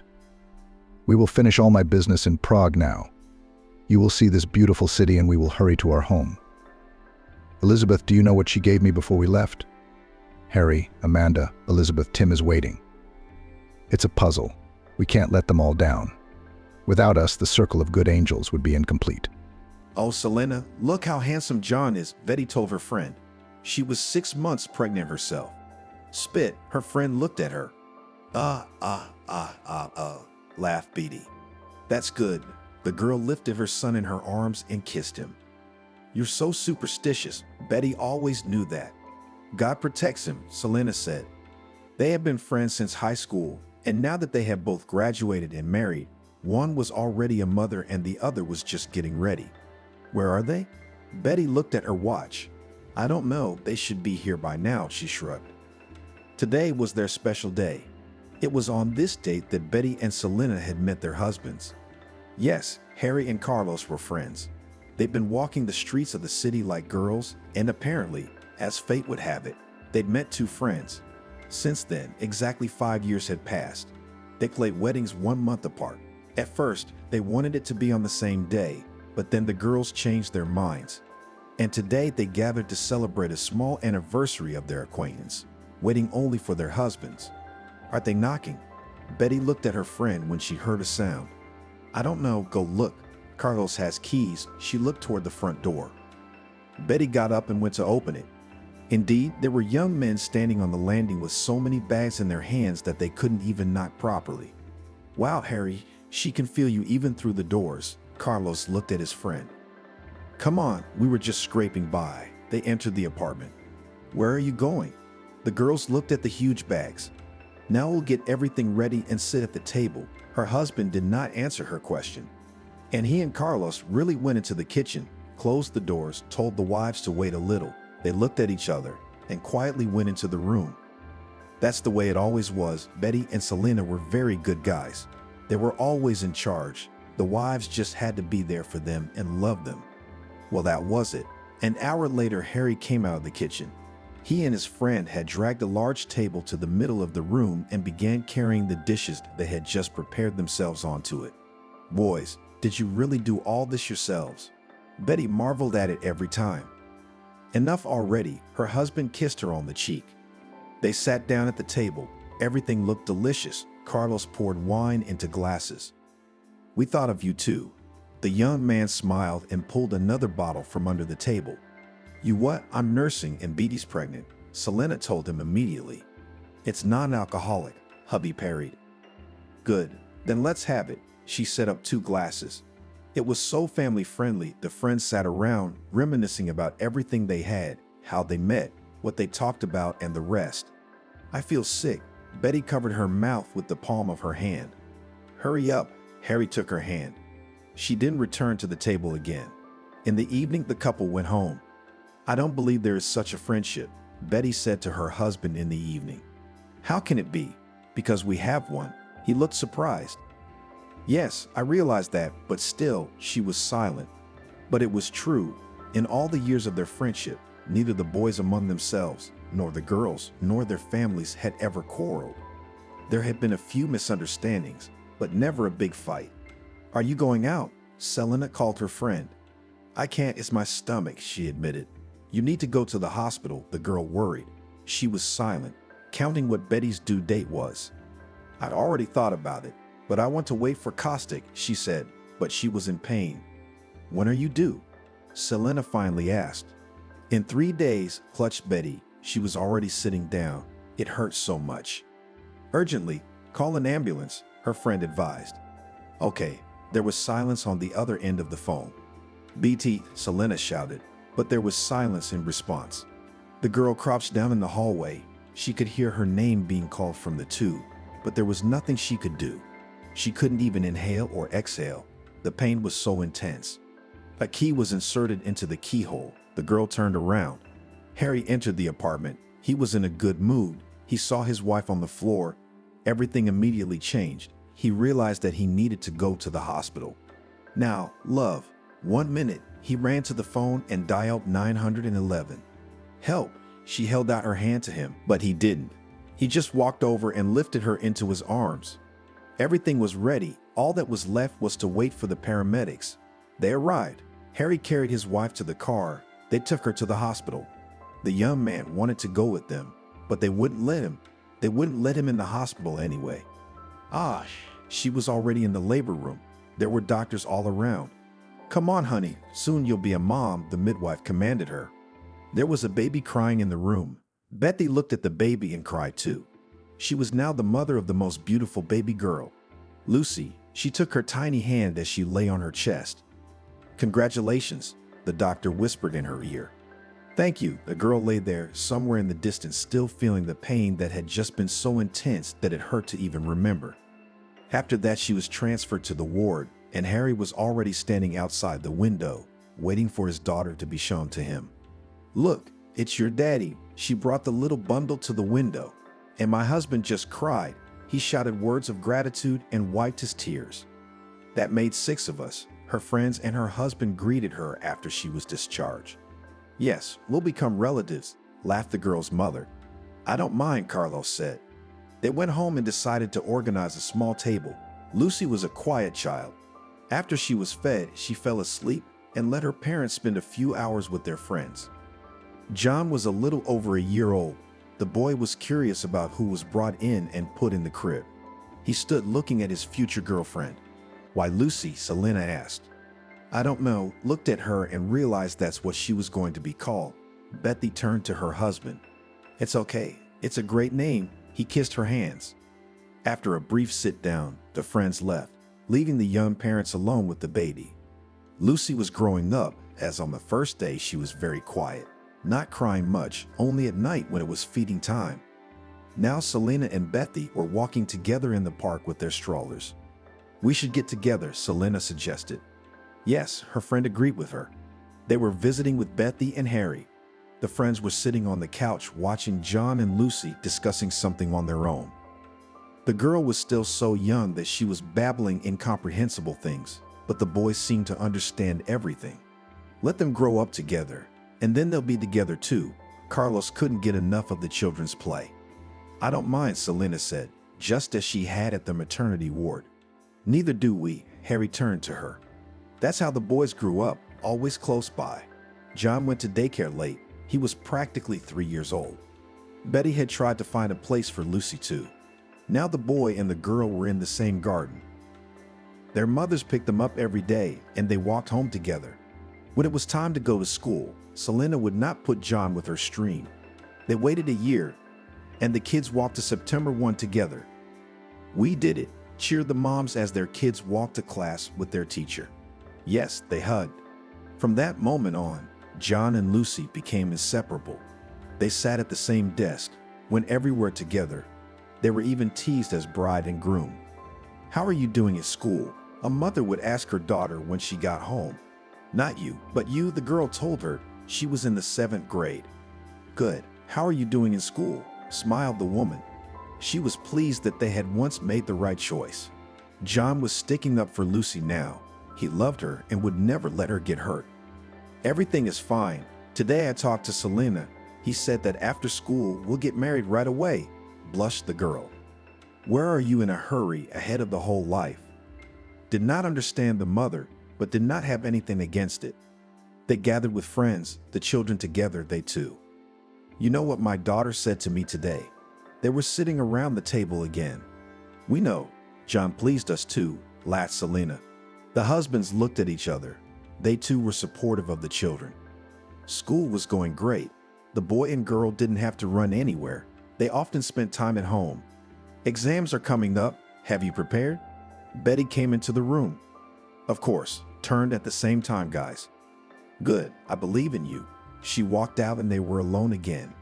At prom, everyone was together again. Remember standing here with you when our boys went to first grade, whispered Selena to Betty. Of course, it seems like yesterday to me. The woman brushed away a tear. And now we're already seeing them off, sighed the other. Nothing. I believe that everything will be fine. Their husbands joined them. That's how it was. When the official part was over and the graduates went to greet the dawn, John asked for silence on the bus. Everyone looked at him in surprise and fell silent. Lucy, he knelt in the aisle by her seat. Will you marry me? The classmates applauded. Some started whistling and hooting.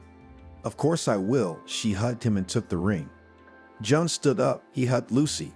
Ever since he was a little boy, this boy knew that she would be his one and only and his favorite. They reached the place. Everything was calm and Jacobtic. The boys separated from the big company and spent time alone. Look, showed the girl the ring to her mom in the morning. Guys, why in silence? Why did not tell us anything? She took Lucy's hand and looked closer at the jewelry. I do not know, John so decided. Probably today we will gather, modestly answered the daughter. Okay, I'll go call Selena. The mother walked down the hallway and smiled. Everything was just as they wanted it to be. The families gathered together. They congratulated their children and rejoiced that they would soon be relatives. Well, shall we go? Lucy looked at her lover. It was only a few days before their wedding and they had a lot to do. Yes, nodded the boy. Everyone was busy with business. Lucy had taken her entrance exams only a week ago. John hadn't joined her. He was due to serve in the army. The wedding was in the last days of August. After that, Lucy started to prepare for her studies. John received a summons. It was not very happy news, but the guy did not show any sign. How am I here without you? She snuggled up to her husband in the evening. They were sitting at home in front of the TV. Lucy, you're at it again. He was nervous. What's the big deal if I'm worried? She looked up at her lover. You think I'm not worried? They talked about it every day, so the topic got a little tiresome. John, for some time before the draft, came to the same city where the girl studied. He didn't want to live away from his wife. Will you come with me, or by the weekend we'll be at your parents'? Asked her boyfriend, when before his departure was only a few days. Of course, I will go. She did not understand his question, because she loved him so much that she was ready to go to the army. The girl wrote a statement so that she would not be lost in her studies. The reason was serious, so no one would not interfere. Selena and Betty were crying. The fathers just kept silent. Friends gathered around the table, all raising their glasses and doing something. Dismissed early, Lucy and John went into the room. Will you wait? He looked at the girl. Why do you ask? Of course, yes, she kissed him. Tears rolled down from her eyelashes by themselves. Lucy couldn't help it. In the morning at the train station, she stood and stared blankly at the departing train. Don't worry, daughter. Time will pass quickly. We will support you. Her mother-in-law hugged her. Thank you. She turned away and walked away. Now the girl wanted only one thing, to go with her head into study, to do something, only if the hours and weeks would pass faster. Daughter, maybe you should move temporarily to a dormitory. Why spend money on rented accommodation? Her mother asked her. Yes, I also thought about it. There are girls there. Everything will not be so sad in the evenings. Lucy has already packed things for the move. Good, you're a good girl. The woman hugged her. John wrote often. In his letters he described where he was, what they were doing there. Lucy answered him with the same frequency. Why are you always sitting here like a mouse in a hole? The roommate came in after a walk. "I'm studying," she pointed to her notes. "I'm also studying, but you don't need to wave your hand at yourself. Come with us tomorrow. You'll have a good time," she suggested to her. "I don't know what my husband will say." She looked at the sealed envelope that was to be sent tomorrow. "I think he'll be all for it." Julia sat down on her bed. "Okay, we'll see tomorrow," Lucy agreed. The next day in the evening, she and a few other girls went for a walk around town. They decided to sit for a while in the recreation area, which was in the very center. There was a fountain, of course. At this time of year it was not working, and a few benches, their girlfriends, unoccupied. "Why did you get married so early?" Julia asked the girl. "I don't know, John wanted it that way," she answered. "It is clear that nothing is clear," she laughed. Lucy heard the girl and looked around. She didn't know who knew her. "Archie," she saw her classmate. "How are you here?" He came over, with a few other kids with him. "I'm studying." "Why are you here and not in the army?" "John's gone." She motioned for the boy to sit down. "And I got in. I have a deferment." He looked at the girls. He remembered that he was not alone. "I see. But my husband didn't want to," she said sadly. "Oh yes, he's your husband." Archie remembered the proposal and the wedding. Yes, she noticed that the young men had approached the girls and were now getting acquainted. "There's nothing to be bored of," the young man said cheerfully. "Come with us. It'll be fun." "It probably won't work tonight." Lucy turned to Julia, looking to her for support. "Why not? The time is still childish. We'll have time for everything." The neighbor was already sitting next to the guy. "Okay." The girl was not worried. Archie was a normal guy. He would not give her offense. That evening they went to the young men's apartment. They rented it for everyone. The guys quickly organized the table. Funny dishes started to appear on it. Wine, melted cheese, bread, leftover sausage, buns, student kit. "I'm so glad I met you today," served Archie a glass of Lucy's red liquid. "I won't," she pushed the container away with her hand. "Come on, here's to introductions," he insisted. The girl looked at the others. Everyone was having fun. They were already drinking heavily. Well, she took the glass. Archie raised his own. They silently touched, and Lucy took a sip. She had tasted champagne once before, when they had been married, so she didn't like the tart liquid. The girl wanted to put the glass on the table, but the guy didn't let her do it. In the evening, when it was already very dark outside the window, Lucy and Archie sat in a small room on his bed. The girl's head was spinning. She was smiling. "Lucy, do you know how much I loved you at school?" he whispered in her ear, hugging her himself. "Archie, I'm married." She pulled his hands away. "I know, and I'm not saying anything, but my husband's not around." His breath tickled her neck. It was funny. I'm not like that," she said in a slurred voice. "Okay, I can wait." He kissed her cheek, then stood up, helped her up. "Maybe we'll go to the dorm. We have school tomorrow." She saw Julia making out with one of the guys. "Do you want me to walk you out?" Archie asked her. Yeah, she wasn't going to stay here. They reached the dormitory without adventure. Archie hugged Lucy on the steps. "I'll come back tomorrow. We'll go for a walk," he told her, his face so close it looked like he was going to kiss her. Lucy herself doesn't know what was wrong with her at that moment, but she wanted it. Archie touched her lips gently and let go. She walked into the building, went up to her room, lay in bed, and instantly fell asleep. In the morning, she walked to class and remembered what had happened yesterday.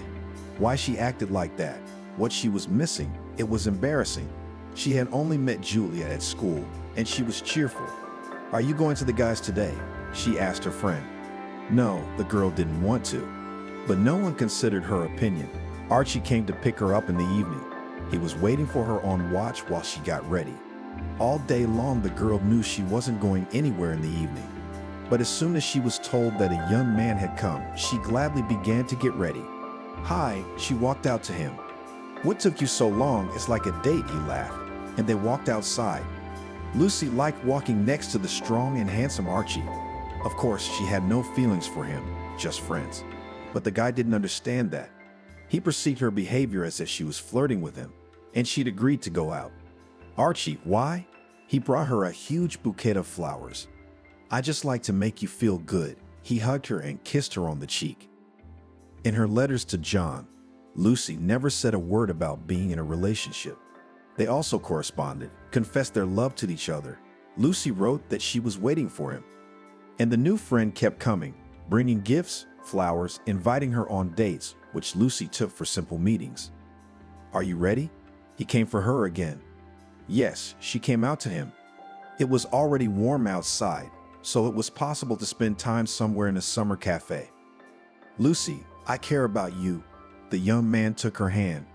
"Archie, why, you know everything." She lowered her eyes and took his hand away. "Perhaps your love with John is all far-fetched," he told her. "That's enough, I'm going home." She still wouldn't look him in the eye. "Okay, think about it." It turned out that they spent the summer together, and in September, they started to meet again in the city where they studied. "We should celebrate our new year of study," Juliet insisted. "I don't mind," Archie said immediately. They got together again at the guy's apartment.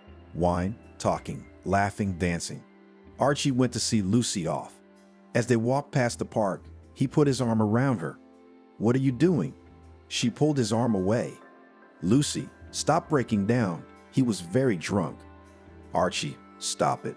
I trust you as a friend. And you." She walked faster. "What about me?" The guy caught up with her and grabbed her arm. "Nothing." She was trying to get away. "Wait, why did you let me do all that then?" He shouted in her face. "What did I let you do?" She really didn't understand. Taking gifts, going on dates, what? It was all for nothing. He couldn't calm down. "Stop it. Let me go." She ripped my arm out and ran. "No, I'm not letting you go that easily." He pushed her. "Please, you've been so good," she cried. "It's over." He pulled up her skirt. "Bastard," she spat in his face. The guy stopped. The spit seemed to sober him up. He sat down on the pavement. At that moment, Lucy jumped to her feet and ran as fast as she could to the dormitory. "Lucy, what happened?" The janitor shouted to her. She saw that the girl's hair was disheveled and her sweater was torn, but she had already run away without answering her question. Archie didn't show up for a few days, probably because he was ashamed and Lucy didn't want to see him. The girl did not tell anyone anything, just stopped gathering company. "Why weren't you with us yesterday?" Julia asked her. "Just did not want to, tried to look natural girl." "Well, I see, I'm not in the mood. I don't want to pester the neighbor." Archie showed up a week later. He called Lucy. She didn't want to go at first, but it was necessary to find out everything to the end. The girl came down to the watch. "Let's go for a walk," her boyfriend called her. "No, I'm not going anywhere with you." She remembered the last walk. "Why, I love you," he shouted so that everyone paid attention to them. "Enough, stop this concert. My husband is coming back any day now." She wanted to leave. "You'll be sorry," he began to threaten. "What can you do?" grinned the girl and went to her room. John wrote down the date he would be back. By this day, Lucy had arrived at her parents' house to meet her beloved husband with them.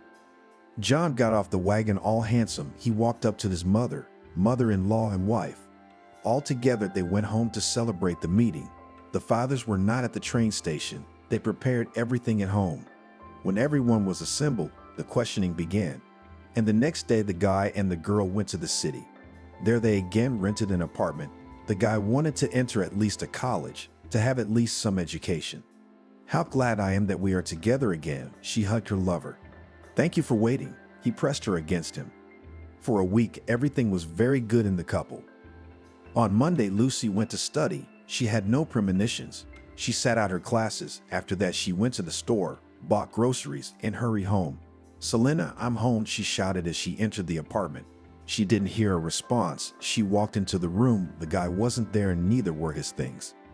Lucy stood confused. She didn't understand what had happened. "Please pick up the phone." She stood with the phone in her hands. Her husband was unavailable. She threw the phone on the bed. She herself buried herself in her pillow and started to cry. He couldn't go anywhere, only to his mom. The girl got out of bed, began to pack. Not a few hours later, she was in her hometown. "Mom, did John come by?" she asked from the doorstep. "What are you doing here?" A woman came out to her. "Answer me." Lucy was waiting. "No, what happened?" Her mother was curious. "I'll tell you later." "I don't know yet." She went to her mother-in-law's. "Aunt Selena," she knocked on the door. "What do you want?" John opened it. "Please, love, explain what's going on." She wanted to hug him, but he pulled her arms away. Lucy, we're breaking up. He was very serious. What? Why? She sat down on the poof in the hallway, covered her face with her hands and cried. Here, this is not enough for you. He did not explain anything to her, threw an envelope in front of the girl. Lucy took the envelope, opened it. There was a letter and many pictures. The paper stated that she had been dating a certain Archie for a year. He gave her flowers, gifts, went out, kissed her. Attached to all this were photographs. One of her sitting on Vladimir's lap, another of him giving her flowers. Lucy threw it all on the floor. She cried even more, realized that the classmates so decided to get back at her. Selena, I'm sorry, but we had nothing. She approached her husband. Don't call me that. It was obvious he had no intention of communicating. I swear to you. Yes, we dated, we went out, but it never went any further than that. She was silent, remembering the night Archie had almost committed a terrible act. Why didn't you write to me about it? He's a friend of ours. I would have said you were in the same company, but you didn't. Why? He didn't look at her. I don't know. I didn't want to upset you. I don't need anyone else but you. She sat down next to him. No, I can't forgive that. The boy put his head down on his hands. But why? She was getting hysterical. It's a betrayal, he said quietly. John, I understood everything. I realized I only need you. She stood up, came up behind him and hugged him. Lucy, don't. He hasn't done anything. He's a scoundrel because I didn't go with him. He did that so you and I would break up. Lucy didn't want to tell him about that situation. I don't care which one of you, which one. He got up and went into the hallway. The pictures were still lying there. I'm not leaving until you forgive me, Lucy said. Well, you can settle down. You've been here a million times. You know what's where. The guy started to put on his shoes. And you. The girl cried again. And I need to think it over. He walked out and slammed the door. Not 15 minutes later, the door opened and Selena walked in. She saw the girl, the mess in the hallway, came up to her. What happened here? The mother-in-law asked. John left, slumped down in Lucy's chair. After that, they called Betty. She came over. Lucy told them everything. Yes, I know that she was in touch with this Archie. They even came to visit together, was surprised by the mother that her husband did not believe her daughter. Look what he sent him, showed the girl the pictures, chose the most provocative ones. The women read and looked at everything. So, now I'll call him. Selena got up and started dialing her son's number. What's he saying? Betty looked at her. Lucy, go home. He said he'll think about it. He'll come and talk to you. Selena spoke quietly and stroked her daughter-in-law's back. Do you promise? She raised her eyes to her. Yes, she kissed the top of her head. Lucy packed up and walked to the train station. She sat in the apartment again and suffered. How she wanted to find Archie now and tell him everything. But she knew how mean he was, so she didn't want to make things worse. The next day she was back at school. Every time she came home she hoped John had arrived, but he hadn't. Hi, he came after a month. John, she wanted to throw herself at him but didn't. She thought she would push him away. I came to talk to him. He came into the apartment. And that was it? Lucy felt like she was going to cry again. Let's see. He walked over and sat down on the couch. Ask me, I'll tell you everything. She sat down next to him. Tell me everything as it happened, her husband asked. And Lucy told for about an hour how it all began and how it ended. The only thing she missed was the story in the park. Why didn't you tell him you thought of him as a friend? The young man couldn't understand. How could I realize that he doesn't know it himself? She reflected. Yeah, you still have a lot of learning to do, he smirked. John, I swear to you that, between us, nothing happened. She moved closer to him. I believe you. He reached out and hugged her. Really? She snuggled in. I went out with him. He couldn't really say anything. And at the end, he admitted he was doing it out of spite, just like you said. John leaned over and started kissing his wife. Lucy was glad that she and her husband were doing well. Now every morning she prepared his breakfast, went to study, and in the evening they had Jacoptic meetings. John went to school, at the same time went to work in the police. Lucy rejoiced in her husband's success. Darling, guess what? She was holding a small box. I don't know. He took the gift from her hands. Open it. She stood there without breathing. The young man opened the lid, looked first inside and then at Lucy. Is this what I think it is? He didn't want to get excited ahead of time. Yes, she clapped her hands together. Inside the box was a 2-strike pregnancy test and a pacifier. We love it. He stood up and hugged her. Afterwards, the young people informed the future grandmothers about everything. The latter were, of course, delighted. John continued to work. Lucy had only a few months to finish her studies. After that, she was not going to get a job anywhere because she would start her maternity leave. Wait, her husband pulled away from her. His phone was ringing.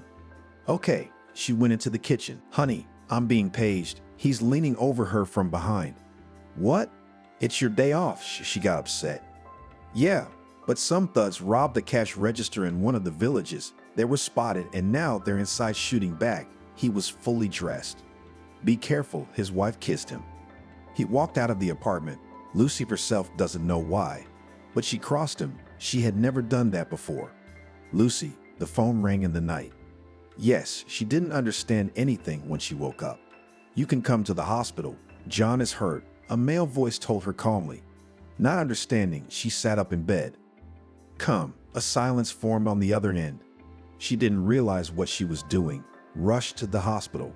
What? She expected to be led to John now. Those scumbags were shooting buckshot. He's been hit. He's unconscious now, muttered what was probably a co-worker. Can I see him?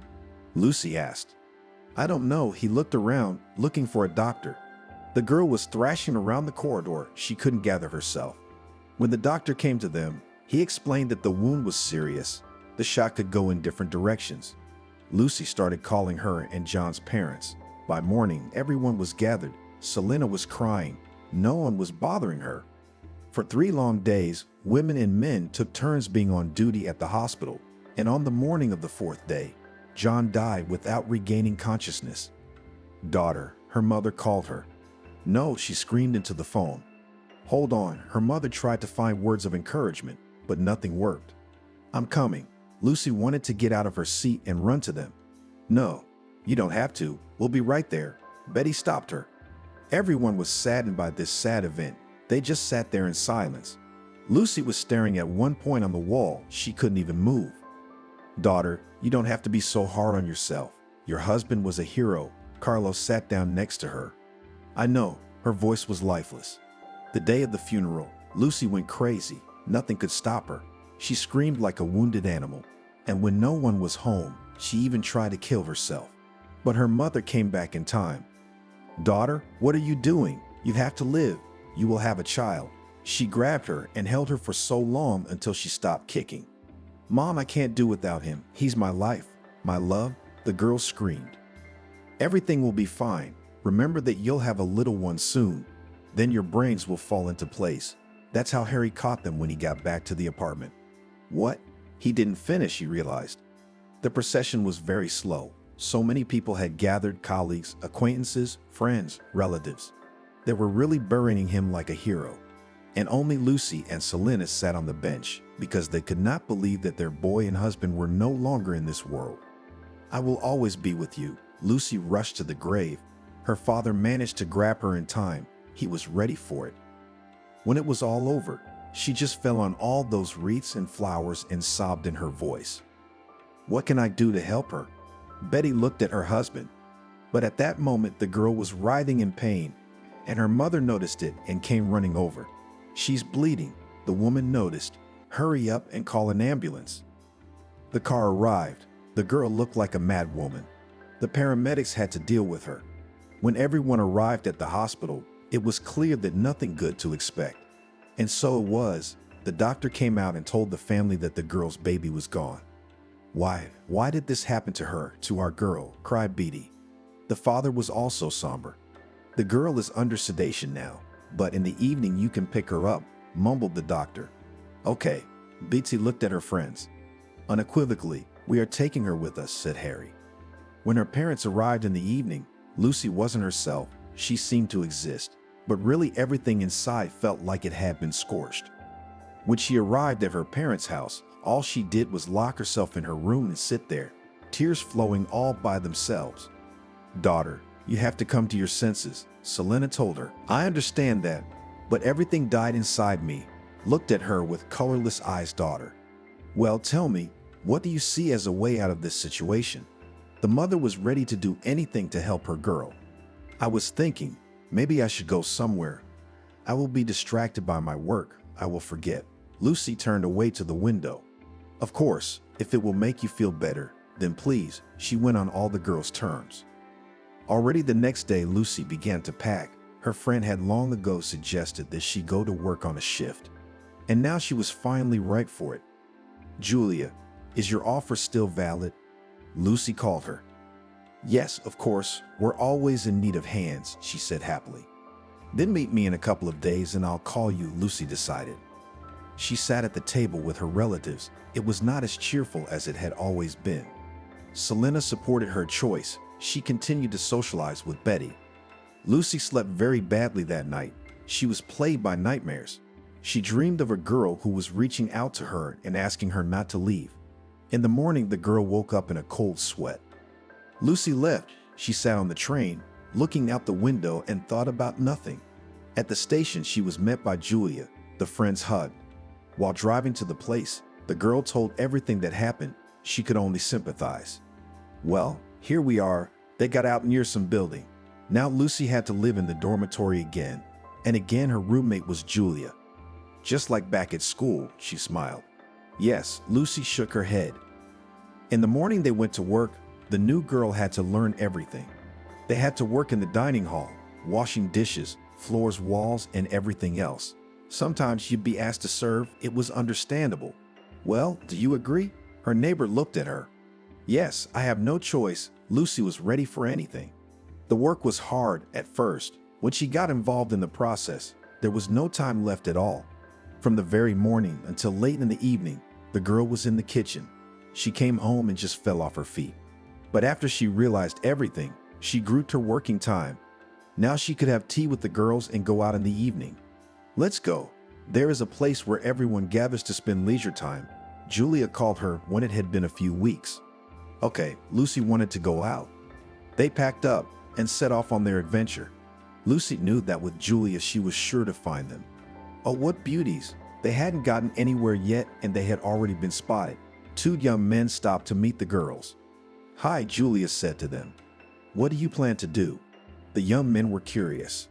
We haven't decided yet, the neighbor said honestly, and it was true. Come on, you can help brighten up our boring evening, they called the girls. Lucy said nothing, watching. They came to the local cafe, which was very small, but there were so many people here that it was strange how everyone got in. So here's to the meeting. The young men were fun. Let's get acquainted. The first thing Lucy said pleased everyone. That's right. The people in the room caught on. I'm Steve, and this is my friend Austin. Now spoke the one who before that was also more silent. Lucy sat sad. She didn't want anything. Then Steve called her outside. Do you want to go for a walk? He was already giving her his hand. Okay, they went. The town was small. They came to a house. Would you like to come in? The new acquaintance asked. Why not? Lucy didn't care. They went into the place where Steve had rented a place. It was obvious that he was now alone. Wine? He pulled a bottle out of the cupboard. Come on, the girl agreed to everything. When the bottle was emptied, Lucy sat looking at the young man. Come to me. He held out his arms to her. She stood up and walked over, dizzy. It felt good because all thoughts had gone somewhere. Steve sat her on his lap and started kissing her. The girl liked it. She gave in to his caresses. She was staying with him that night. Wake up. You have to go to work. Steve woke her up in the morning. Her head hurt. It felt like it was going to fall apart. Yes, thank you. Lucy was embarrassed because she found 3 other males in the room. I'll come back tonight, the young man promised, but Lucy never met him again. What, are you waiting for him? Asked Julia. How is it that in such a small town, we have not met for several weeks? Did not understand the girl. They can come for a one-time job, pull a heating main or an electrician, and go to the next object, explained the neighbor. I see. Lucy looked at her hands, which had become rough from the detergents. They continued to get out with her friend. Lucy had already gotten into the work. In the 6 months she had been working here, she had not given up wine and men. Lucy, You weren't like this. What happened to you? Julia asked her. My problems. She didn't want to justify herself to anyone. Her mother called every day. Lucy sent her money and lied that there was a lot of work and she couldn't come home. Betty believed her, so she didn't say anything. And the girl went on with her life. Julia, are you coming today or not? She called her friend. Wait, she had a headache, so she couldn't get out of bed. Okay, I'll go then, slammed the girl's door. It wasn't often that they had time to go out, so she didn't want to waste it. That evening she met Sasha. He was so handsome and also brutal, it seemed to Lucy. They took a long walk, talked, and then went to visit him. He lived alone. That was good. Lucy and Alexander spent the night together. In the morning, Lucy went to her place. She no longer expected to meet the man, but he came the next day. You? The girl was surprised then. Why such a surprise? He did not understand. Simply, she was ashamed to admit it.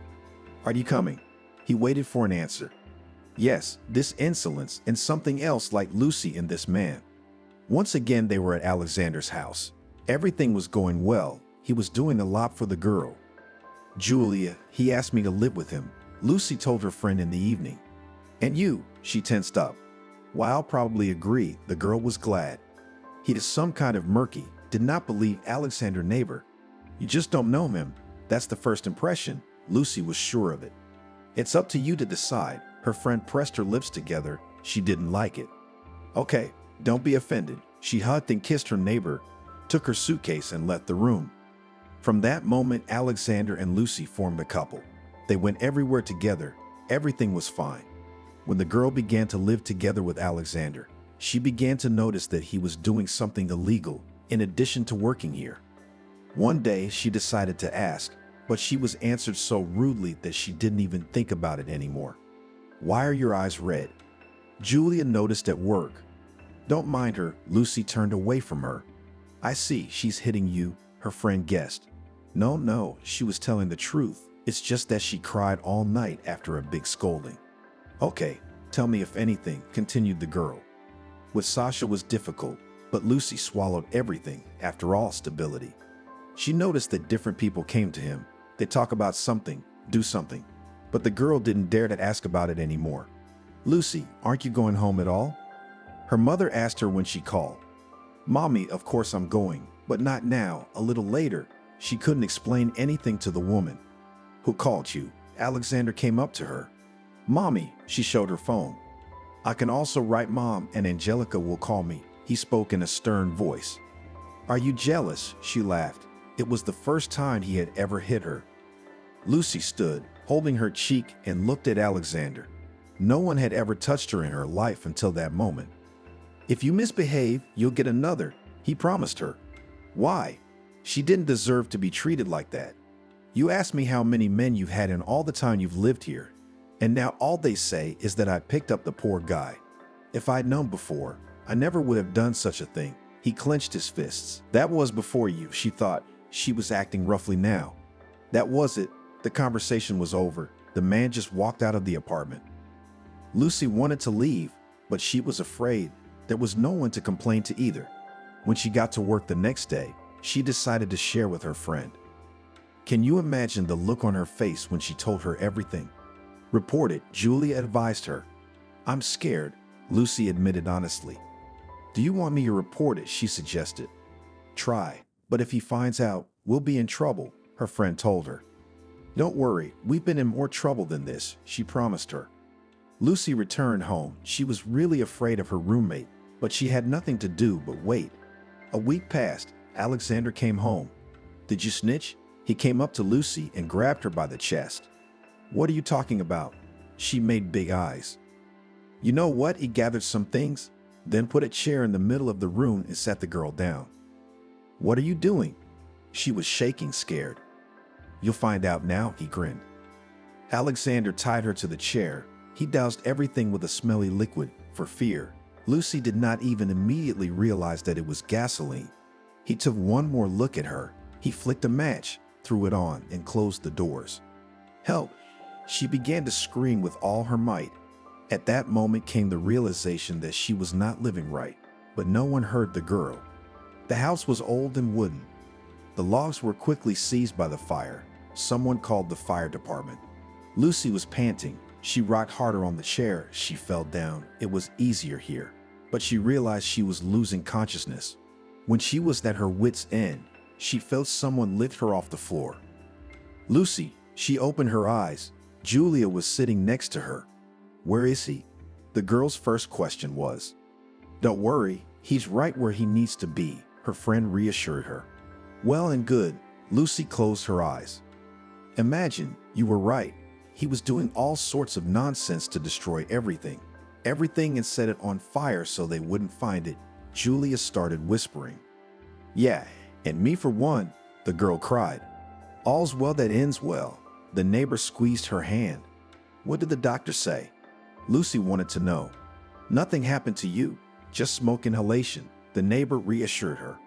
I want to go home so badly, the girl was still crying. Everything will be all right, Julia nodded her head. Lucy was discharged. She immediately wrote a statement and went home.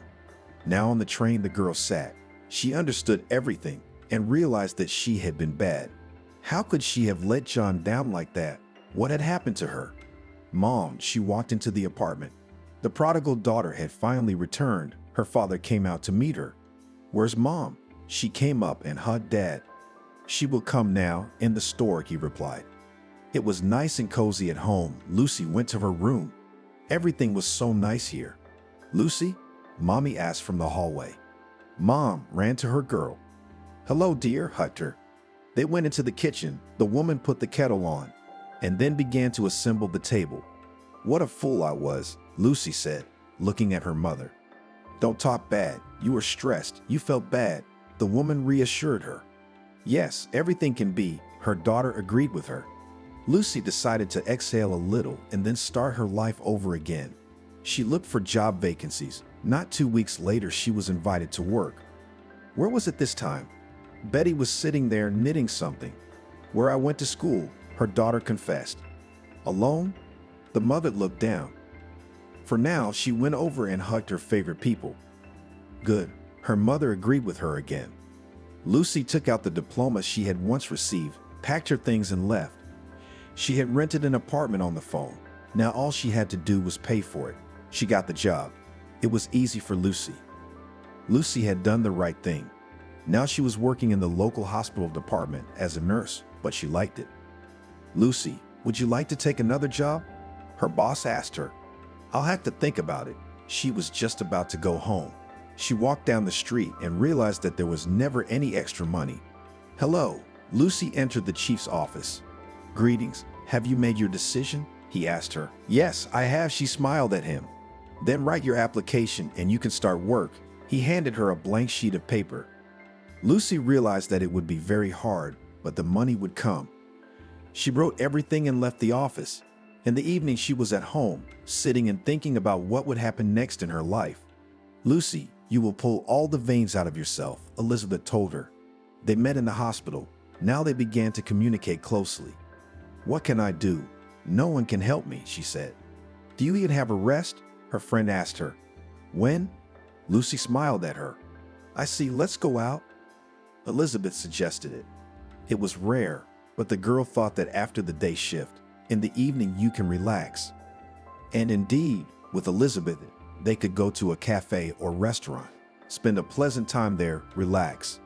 Oh, it's so good that you're taking me out. Lucy leaned back in her chair. What else do girlfriends do? She didn't understand. In this place, they liked most of all pleasant music, good cuisine, friendly staff. Girl, can I ask you to dance? A man approached Lucy. Of course, she looked at her friend and gave her hand. Anthony, he introduced himself as they walked to the center. Lucy, it had been a long time since she had danced with anyone or socialized with the opposite sex. You're a good dancer, he said. You too, she didn't know what to say. It was nice, thank you, he said at the end as he walked her back to her seat. Well, what's going on there? Did you get to know each other? Elizabeth started asking at once. Yes, Lucy's face blushed a little. And what then? She waited. Nothing. Thank you for the dance, you heard yourself. The girl raised her glass. But she was wrong. When they were about to go home, Anthony came up to them. Can I walk such beautiful ladies home? He walked in the middle. Of course, smiled Elizabeth. She lived with the man, now taking care of her friend. They walked. There was a casual conversation. Elizabeth saw her boyfriend ahead, said goodbye and ran to him. "Where do you live?" Anthony asked. "Why are you calling me? I look so old," she asked him. Sorry, he was embarrassed. They walked on. "There's my house." They walked up to the driveway. "Can we exchange phone numbers?" He tried. Yes, Lucy agreed. Anthony was a nice man. She walked home, feeling as if flowers were blooming on her soul. Anthony called the next day. Although Lucy was very busy, she took a moment to talk to him. He offered to meet, but she couldn't today. It was the night shift. "All I can suggest is that tonight you come here. I'll be out," she muttered.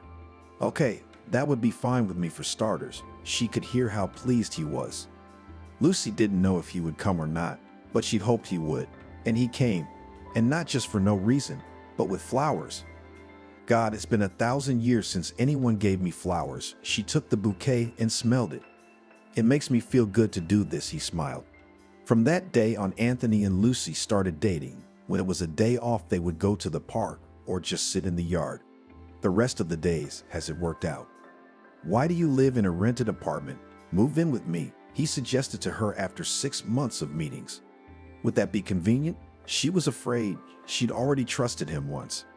"What are you saying? Of course it would be convenient," he laughed. "I'll have to think about it," Lucy smiled. Of course, he understood that. "Okay, I agree." Lucy thought to herself that she'd have found a real man. They started living together. Anthony was flying on wings. "Why don't you have a rug in your house?" Lucy asked him one day.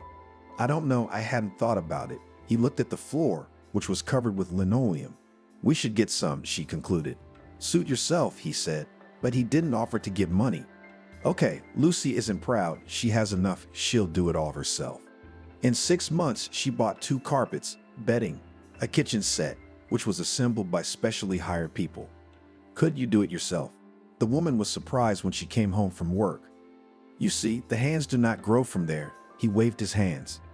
After that, it was his turn to buy a bed, and then a large closet for clothes. "Why are you doing this?" Elizabeth asked her when Lucy was telling her. "Why, I live there too. I want it to be comfortable." Lucy did not understand the question. "Oh, you live like this with men, you invest in them, and then they leave you," Elizabeth sighed. At that moment, Lucy remembered Alexander, shrugged. "No, Anthony is not like that." "Elizabeth, can you lend me a couple thousand? I saw such a nice shirt. I wanted to buy Anthony," she asked her friend. "What, you also dress him?" She was amazed. "What's the big deal?" Lucy was amazed again. "Did he buy you anything besides that broom on the first date?" "No," Lucy thought. "Well, you're ready to try. All in your Anthony. He only did what he did to bring you to his place." She marveled at the woman's naivety. "Come on, he does so much for me," Lucy said. "Oh, you'll be on his side no matter what you say." She wouldn't lend money to her friend. "Fine, I'll borrow it somewhere else," she said. She liked to come home, cook for her lover, and then lie in a warm bed. "We're having guests over today," Anthony said. "Good, it's the day shift." She came over and kissed him. "Are you gonna get everything ready?" He looked expectant. "When I'll be at work all day, let's order in." She hoped Anthony would agree. "Okay, just do it yourself. I don't have time." He went out. "Elizabeth, would you like to join us today?" she asked when she got to the service. "What's the occasion?" She was curious. "Nothing, just Anthony invited some friends and I thought I'd invite you." She was scrubbing the floors and talking at the same time. "Well, we'll be there tonight. My friend didn't mind." Lucy, as promised Anthony, ordered everything. She paid for the order.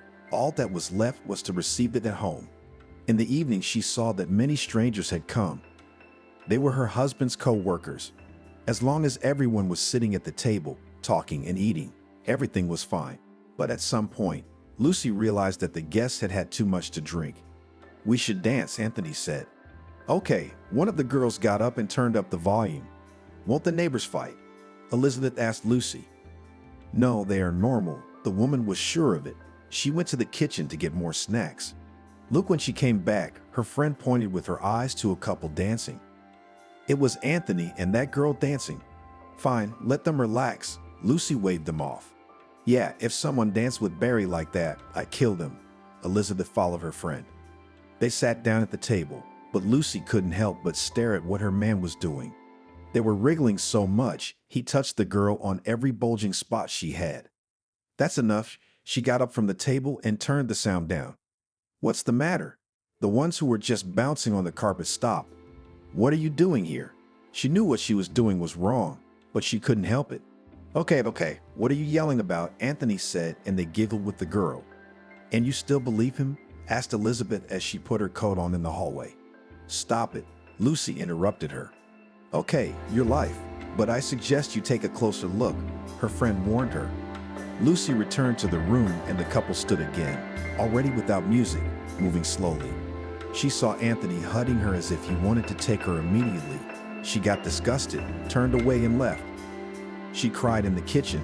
All the guests had left, only this girl was left. Elizabeth was in pain. She started washing dishes to distract herself. She heard the front door slam, thought it was the girl leaving. Anthony? She went into the room, but there was no one there. She'd done so much for this union and he'd do this to her. She cleaned up, made the bed, and went to bed. He came in the morning, smelling someone else's perfume in the bed. Did you like it? Lucy turned to him. What? He wasn't quite sober yet. The broad, Lucy explained.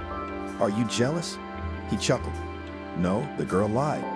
Well, sleep then. He turned on his side and sniffled. How to live after that? She just didn't sleep until morning. Hi, she said hello to everyone when she got to work. Why do you look so bad? Elizabeth whispered to her. Not sleeping well, Lucy didn't feel like sharing her thoughts with anyone. I see, I've made a mess of things, her friend guessed. What should I do? The girl almost burst into tears in response. In the first place, leave one position, all the money you cannot earn, and you are not like a man, advised Elizabeth. I've already thought about it, she nodded. Today, she went and wrote a statement. If Anthony was making a decent income, she would quit. She was so fed up. As the years went by, Lucy continued to live with the same Anthony. They were satisfied with their mutual neighborliness. There was no love lost between them. He went out without even hiding it. What's wrong with me? She asked him one day. What kind of questions? The man looked at her surprised. Just leave it. She didn't want to continue the conversation. If he didn't understand, she didn't have to. Lucy, you need another man, Elizabeth said. You look at me. Who will look at me? Self-critically answered her friend. You want to talk about yourself. You are still beautiful. Just a long time ago did not take care of themselves. The girl encouraged her as she could. I did everything for him, and he is so, cried Lucy. Everything. Do not regret anything. You still have everything ahead of you. Elizabeth hugged her. They continued to work. Lucy wondered why she had given up the night shifts. She didn't want to go home, but there was nothing to do, and she again went to an empty apartment where everything was well done. She was cooking dinner, and the man did not want to return there. Where have you been? She felt his cold body at night under the blanket. That's it. Go back to sleep. He didn't turn to her. Tears choked. That night she decided everything. She went to work in the morning, spent half a day there, took a day off. She came home, packed her things. She couldn't stop the tears. At first I wanted to write a note, but in the end I decided not to. She stopped, circled the nest she herself had made with a glance, turned around and left. Hello, she came to Elizabeth. They had agreed that her friend would stay here for a couple of days. Come in quickly. She didn't want to keep her guest on the doorstep for long. They sat for a while, cooked dinner, ate, and went to bed. Lucy did not want to disturb the couple, so she stayed out of the room until nightfall. Lucy, go to the 8th room. A man needs help there, the head nurse asked her. She put a basin of clean towels on the table. She entered the room. He was lying on the bed. She did not understand whether the man was asleep or unconscious. Quietly, she approached the bed, checked the IV. Everything was normal there. Then she began to remove absorbent cotton, syringes, and other things from the bedside table. Drink, she heard, and she was scared. Now she took a mug that was standing there, dipped the cotton swab and moistened his lips. He licked greedily. More, he asked. Yep, she repeated her movements. He wrinkled his nose and opened his eyes. The whites were red. The young man looked at Lucy. She blushed for some reason. He reminded her of John. She came over and sat on the edge of the bed, though it was not customary. If you could say so. He could hardly even speak, but he tried to smile. Soon you'll get better and you'll be as good as new, Lucy reassured the young man. Your words would be. He began to cough. The girl quickly approached. You don't have to talk much. She lifted his head to make him stop. Elizabeth, have you seen the patient from the 8th? She asked her friend in the corridor. No, why? She turned and looked at her in surprise. I don't know, but when I saw him, something inside clicked, Lucy admitted. That's a good sign, Elizabeth laughed. She decided to find out a little about who was in their facility. She asked this one, that one, the other one, the third one, and gathered a lot of information and gossip. Already in the evening, when they came home, Elizabeth called Lucy into the kitchen. They needed to talk. What are you suddenly in the middle of the week? The girl looked at the bottle of wine that stood on the table. We need to talk about something, Elizabeth said cryptically. Okay, Lucy took the glasses and poured ruby liquid into them. Listen, your new acquaintance is not simple. The hostess cut the cheese. I don't even know his name. Only later I realized that I could look it up in the medical records. She blushed again. I don't know if it's true or not, but a lot of people say about him that he doesn't do the right things. Elizabeth lowered her voice. What kind of things? Lucy asked in a whisper, leaning over the table. Both laughed afterward. No one was home and they were vociferating. I do not know, said her friend seriously, but he is not in our hospital because he fell down the stairs. Why are you telling me all this? I'm not going to do anything. Lucy took a sip of wine. Yeah, I can see you sitting there, blushing and turning white. The girl smiled. Well, enough. Time will tell, you know. He reminded me something of my first husband. Immediately became sad eyes. Then I see, Elizabeth guessed, why everything is so. They sat until the husband of the friend came. Then they fed Sergei dinner, talked, and went to their rooms. In the morning, Lucy got up. Her mood was very good. For the first time in a long time, she sat in front of the mirror, made her hairstyle, made up her eyes. When she stepped out into the hallway, Elizabeth gasped. Lucy, you're so? She stopped talking. Like what? She smiled. I don't know, gentle, beautiful. They left the house and headed to their work. Lucy didn't wait to be asked or forced to go to room number 8. She went there herself. The first thing she did today was look at the medical history. She took it and looked at it like she was looking at what the patient had been prescribed. She read that his name was Jacob. She glanced out the window and said the name to herself again. What are you hanging out there? He's been looking at her for a few minutes now. I see you're feeling better, she said sarcastically. Give me a drink, he said sharply, and because his voice was hoarse, it seemed to be rude. Now, a little offended Lucy, she went to the nightstand and gave him a glass of water. Thanks, Sardi. He handed her back the empty glass. It's okay, she headed for the exit. Sit with me, the young man said in a different tone. What? She stopped at the door. Lucy heard everything, but she wished he would ask again. Stay with me, he didn't refuse her. Okay, she smiled, but when she turned to him, she was completely serious. Lucy walked over to the bed, pulled up a chair and sat down on it. Tell me about yourself. He lay on his back and looked up at the ceiling. My name is Lucy. I work here. She shrugged because she didn't know what to say next. Husband, kids? He turned his head slightly in her direction. Just like that, her cheeks began to blush again. Why are there any secrets? He grinned and then grimaced. No, Lucy was confused. I'm just kidding. My name is Jacob, and I'm not really into anything, so I came to you for a while, he said. Nice to meet you. The girl was embarrassed. It was obvious that he was getting better because he was already joking and talking a lot. That's what the girl told the doctor when she left the room. She could not wait to meet Elizabeth and tell her everything that had happened, but they didn't meet until the evening when they went home. Look, I promised I'd stay with you for a couple days, but it just so happens that I wasn't even looking for anything. Lucy looked at her friend. You what? Do not even think about it. Live as long as you want. You do not embarrass us, sincerely said Elizabeth. And we made friends today, bragged Lucy to her. With whom? She didn't understand because she was quick to change the subject. Jacob, Lucy laughed. Jacob who? She still couldn't understand. What Jacob could Jacob be like? The sick one from 8th grade? Lucy laughed, offended because that was all she could think about. Oh, that's what you mean. Elizabeth laughed at the fact that she hadn't realized it for so long. Yes, he told me about himself. I did the same and all. We are already friends. She recalled how it was. Actually, you can't flirt with patience. Elizabeth wagged her finger. I know, and I don't flirt. The girls were in high spirits. At home, it was business as usual. Lucy couldn't wait to go to bed. She wanted it to be morning already, and she wanted to be by his side. She was going to work alone today. She told Elizabeth that she would get out early to go to the store. No one had come to see the young man in 2 days, so she decided to make him happy with something. Lucy bought some fruit and juice and headed for the hospital. Here I am, she slipped into the room. Hey, he was already half sitting up on the pillows. Look what I brought you. She started to put everything she bought on the nightstand. And why? He looked at it all. To make you happy. She didn't understand his mood today. Okay, he smiled at her, just like last time.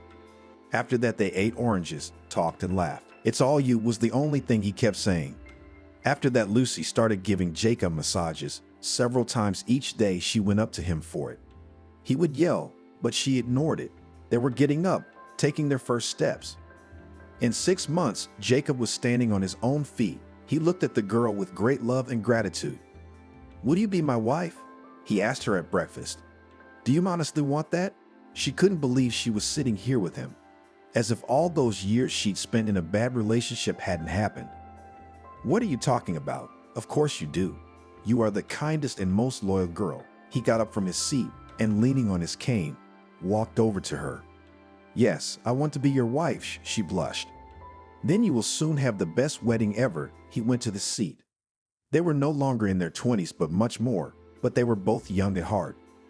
At the wedding were invited parents. Did not forget Lucy and Selena and her husband, who were happy for her. In addition, the former mother-in-law confirmed that Jacob is very similar to John. The friends had a nice celebration. The bride and groom were happy. How are you doing with him? Is he good? Elizabeth asked her. Very good. You have no idea how caring he is, Lucy said and looked at her husband. Didn't it seem to you that he only needed you when it was bad? Her friend began to doubt again. Look, we've been through so much together. I don't think he proposed for nothing. Lucy didn't believe it. I wish it were so. Elizabeth even spat. The guests left and the young people were alone. Jacob wasn't quite well enough to do business again, so he spent a lot of time at home. So far, so good. But as he got stronger, he started to disappear from home.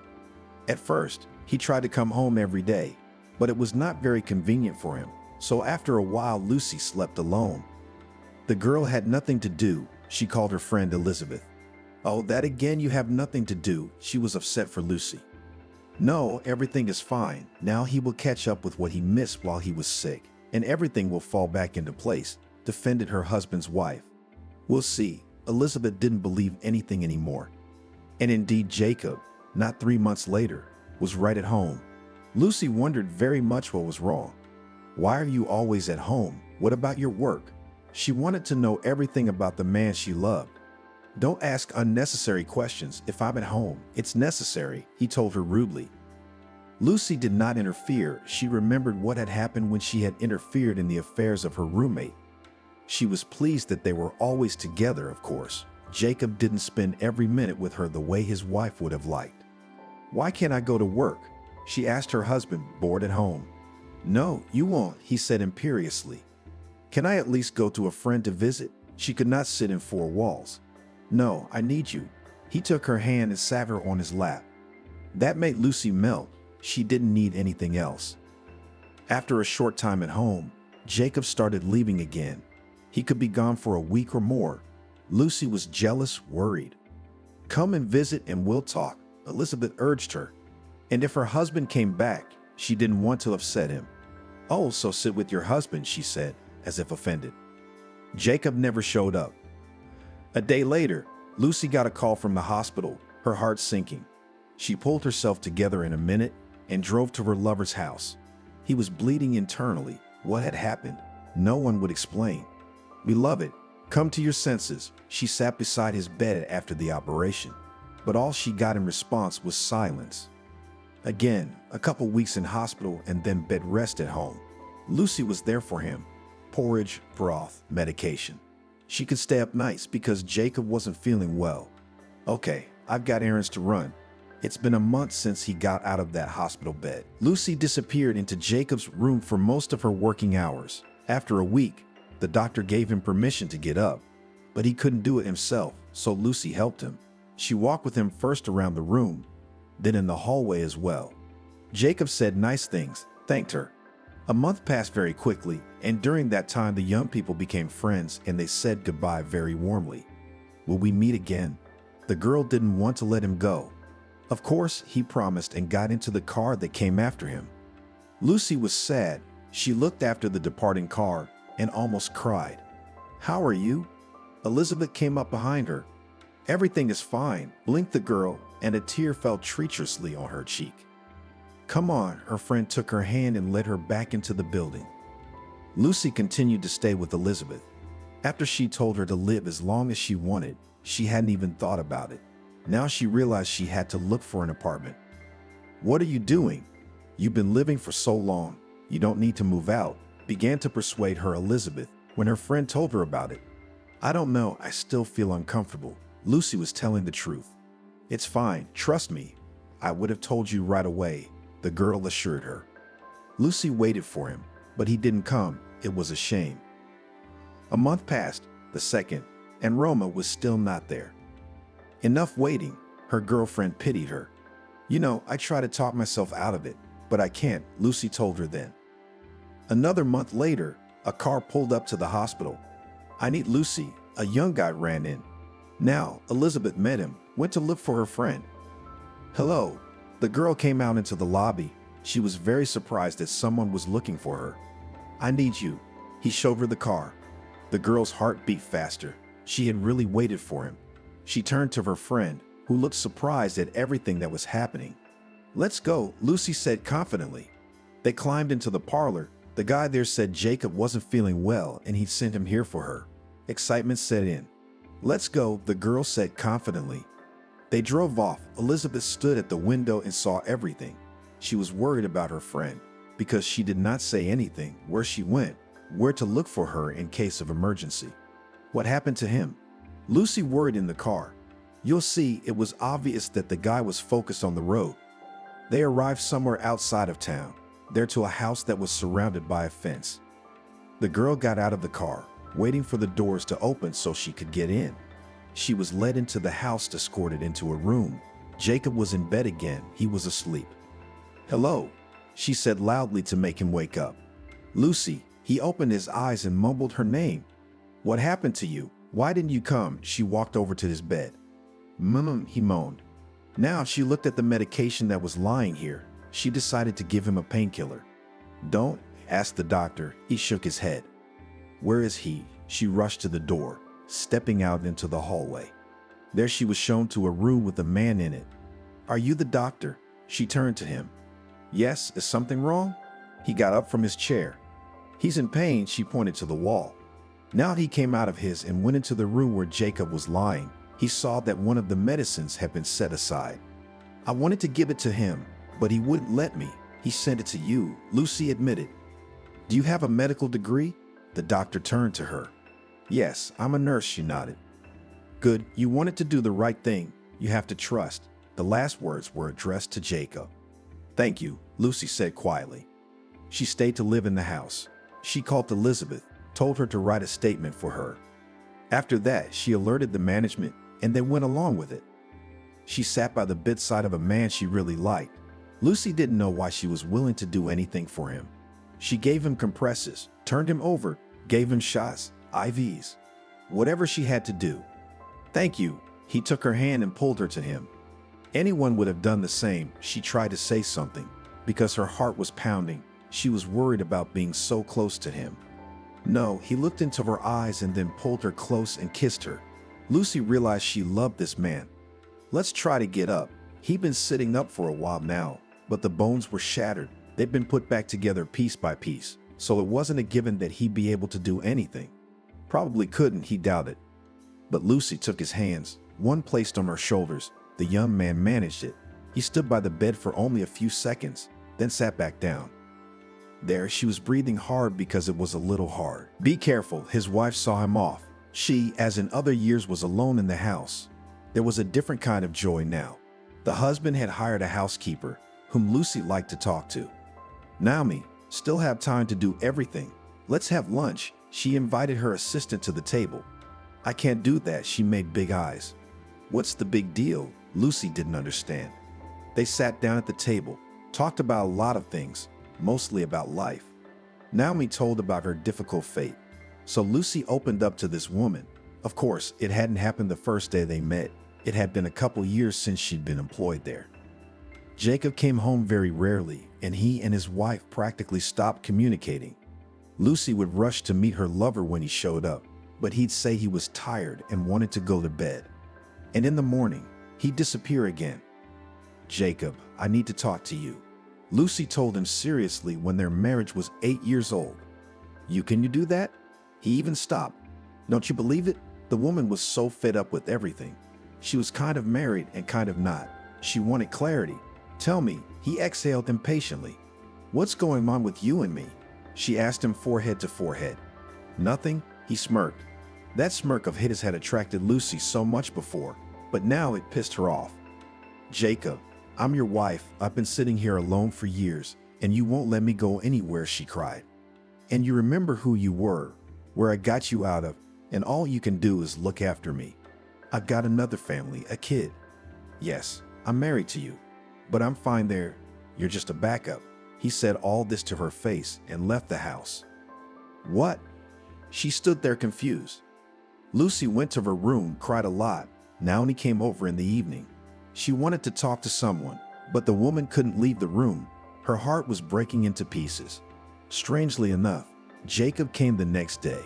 He went straight to Lucy's room. He sat down on a chair. What? She didn't understand. She'd had a sleepless night, so her head wasn't thinking straight. Who were you before? How did you try to organize your life? He waited.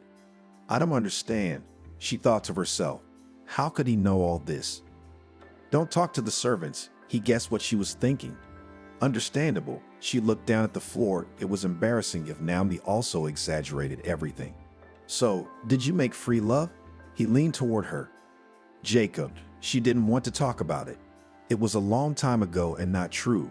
Lucy wanted to forget it all like a bad dream. Jacob, what? He jumped to his feet. It was all long before she met you. She tried to speak calmly so as not to irritate the man. Yes, and being told that my wife is an easy woman, it feels good. He grabbed her arm. It hurts me. She started to get scared. Me too. He looked at her and breathed heavily. And what are you going to do now? She couldn't think of anything, only of that grip that clenched tighter and tighter. You don't need to know that. He shoved her so hard that she fell on the bed. Lucy cried, and he gave her a look as if he'd spat at her and walked out. In the evening, Lucy thought of nothing better than to get even. She was alone, pulled a bottle of hard liquor and pills from the bar. Everything was in front of her. Why would she want this life? Everything is wrong and everything is wrong. She's only ruining things for others, her parents, her friends, her men. She poured into a glass, poured in a handful of pills. When she drank the bitter medicine, she felt immediately dizzy. Lucy knew the effects would come quickly. As she was passing out, she saw the front door open. She remembered nothing else. Lucy, she heard, her consciousness was badly clouded. For the first few seconds, she didn't realize where she was or what had happened to her. But it all came. She squeezed her eyes shut, though she hadn't opened them yet. Why couldn't she even die properly? Thank God she woke up. Elizabeth was standing over her. Jacob was beside her. What's wrong with me? Lucy realized that she hadn't gone to the other world, but it couldn't be without a trace. It's okay. Her friend stroked her head. Nothing is good. Neither are the brains in your head. What? Afraid to take more so I can come and feel sorry. He spoke in a tone that made Elizabeth want to punch him in the face. I'm sorry I didn't. Lucy closed her eyes. The man left. The friends were left alone. Tell me the truth, Lucy cried. You have pinched some nerves in your face and also in your neck, but also in general. Your body is poisoned, said her friend. Lucy couldn't think about how she looked now. She was on her way to recovery. That's when she realized what she had done. When she wanted to get a glass of water, she couldn't do it. Her fingers wouldn't listen. She'd get out of bed, but after a while, she'd get tired. On top of that, my immune system was completely weakened. Let's go. Jacob entered the room when she was discharged home. She needs help, Elizabeth said. So help her, he said in a tone that demanded no objection. They left the hospital together, Elizabeth carrying her friend in a wheelchair. Afterward, Jacob put her in the car, and they drove off. At the house, Lucy saw young people, a guy and a girl. She wondered who it could be. They rent an apartment here, he explained. What about me? She wondered. It's okay, they'll be patient, and when they get ready to buy, we'll decide. It was agreed that the young people would try to live in the private sector, and if they liked it, they would buy the house. No one warned them that the landlady would be ill, but the owner assured them that she would not interfere with them. So they did. It was so cold in the room, but Lucy was too shy to ask anyone for anything. She pulled several blankets over herself. She went out to the kitchen, ate something. The young neighbors looked at her, tried to talk, but the woman didn't need it. Lucy, can I help you? A girl came up to her when she was going to the kitchen again. You have your own life. I don't want to disturb you, she said. Would you like to go for a walk? You're always in the house? Maria asked her. If it's not too much trouble, help me get dressed. Lucy was ashamed, but she hadn't breathed fresh air in months. Of course, Maria did as she was asked. Lucy went out of the house, told the girl that she could handle it from there, and she promised to follow her in a few minutes. It was freezing, and it was cold to be outside for long. Lucy didn't want to be followed, so she presumptuously went into the back of the lot. There she sat for a while, and when she felt herself freezing, she got up and walked back. But the woman did not calculate her strength. She slipped and fell. It is not known how much time passed while Maria was looking for her. What are you doing? You'll catch cold. Maria found her at last. Thank you, cried Lucy. She lay in her room, tears running down her cheeks. Already during the night, Lucy had a fever.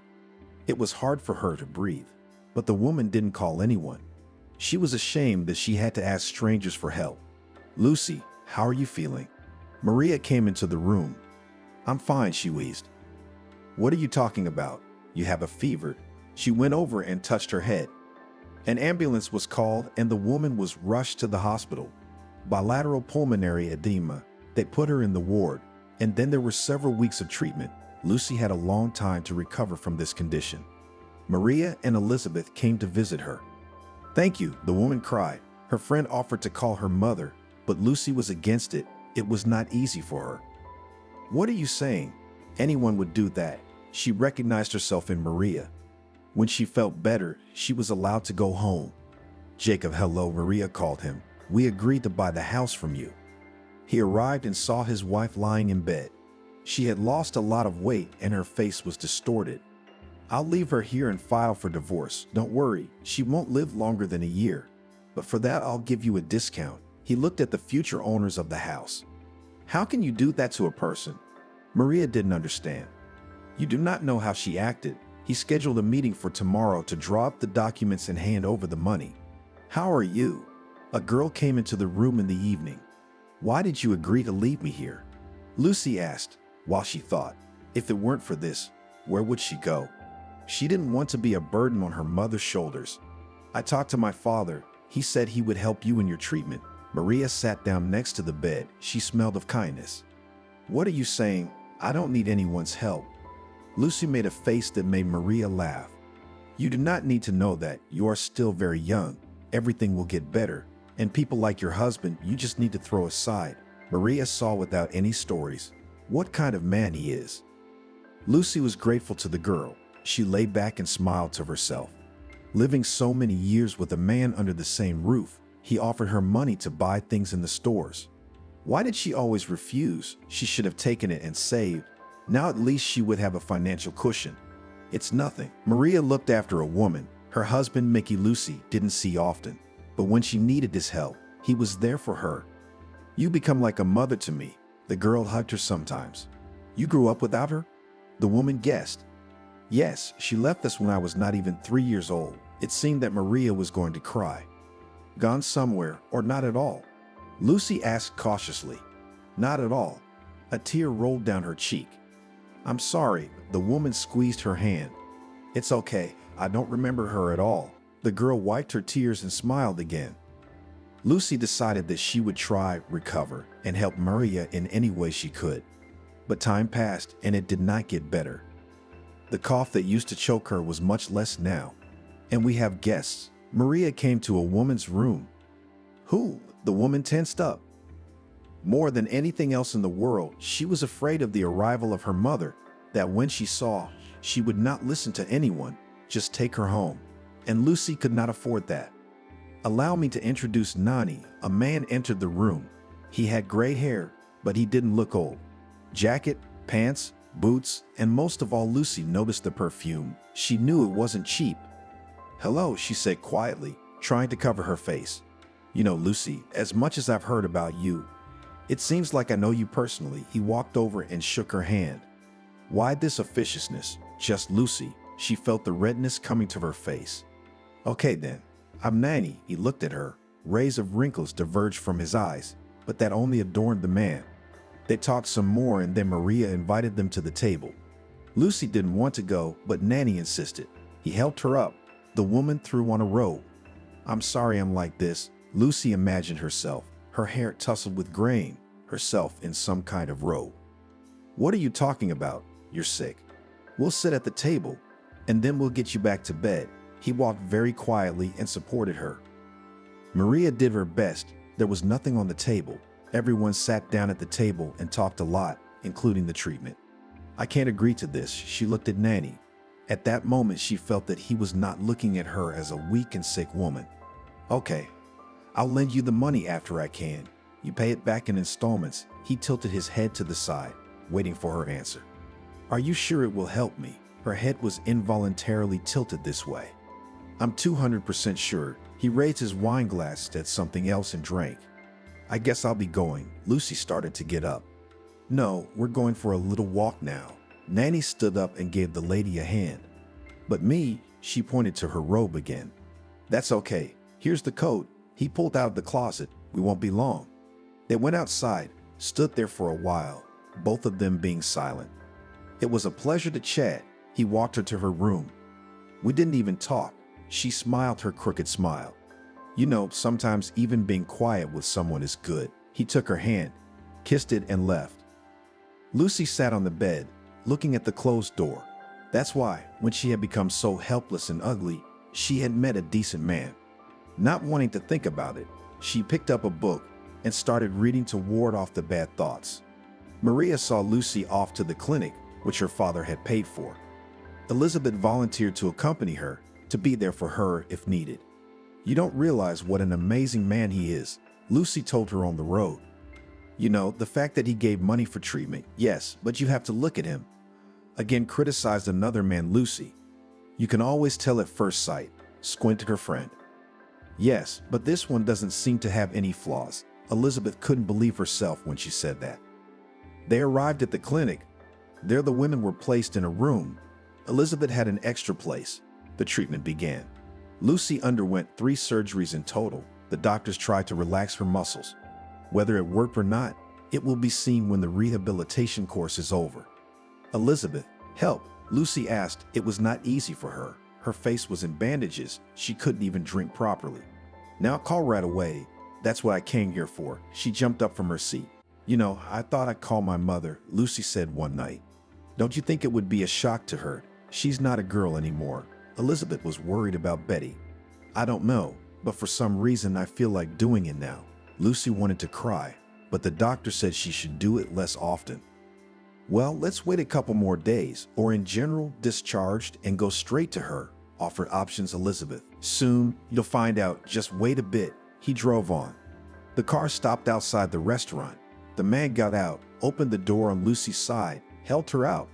Mickey and Maria were waiting for them on the porch. Daddy, the girl wanted to say something, but the man put his finger to his lips. Why are you all like this? Lucy looked at Mickey, who seemed as confused as she was. They walked to the lounge and sat down at a table.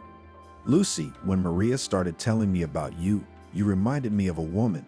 I couldn't believe it until I saw you. He put a photograph on the table. Lucy took it. There was a young woman who looked just like her. She was wearing the same blue dress at the time it was taken, and her hair was the same. I mean, you turned me into her. It was a little uncomfortable. No, it was just love at first word, not even a look. Tears appeared in Nanny's eyes again. I like you too. The woman told the truth. Then let's drink to that. They all raised their glasses, except Maria. What are you doing? Her father looked at her. I can't, she looked at her husband. What? I'm going to be a grandfather? Nanny was happy. Yes, she looked at Lucy, and you, a grandmother, if you agree. Of course I would agree. The atmosphere was very familial. They had a wonderful evening. After that, they got into their cars and drove home. When they stopped at one of the intersections, Lucy noticed a familiar silhouette in the car next to her. It was Jacob, and as soon as he felt someone looking at him, he turned around. The woman smiled. She could see the man's face start to turn white when he saw her in the nice car, next to the imposing man beside her. Will you marry me? Nanny asked her at that moment. Yes, she smiled. She had finally found the happiness she had been searching for all her life. Okay, as always, your take. Smiling was also contraindicated for now. Lucy studied hard. She didn't want Nanny's money to go to waste. She did everything the doctor said. Finally, it was time to remove the bandages. Lucy looked at herself in the mirror and couldn't believe it.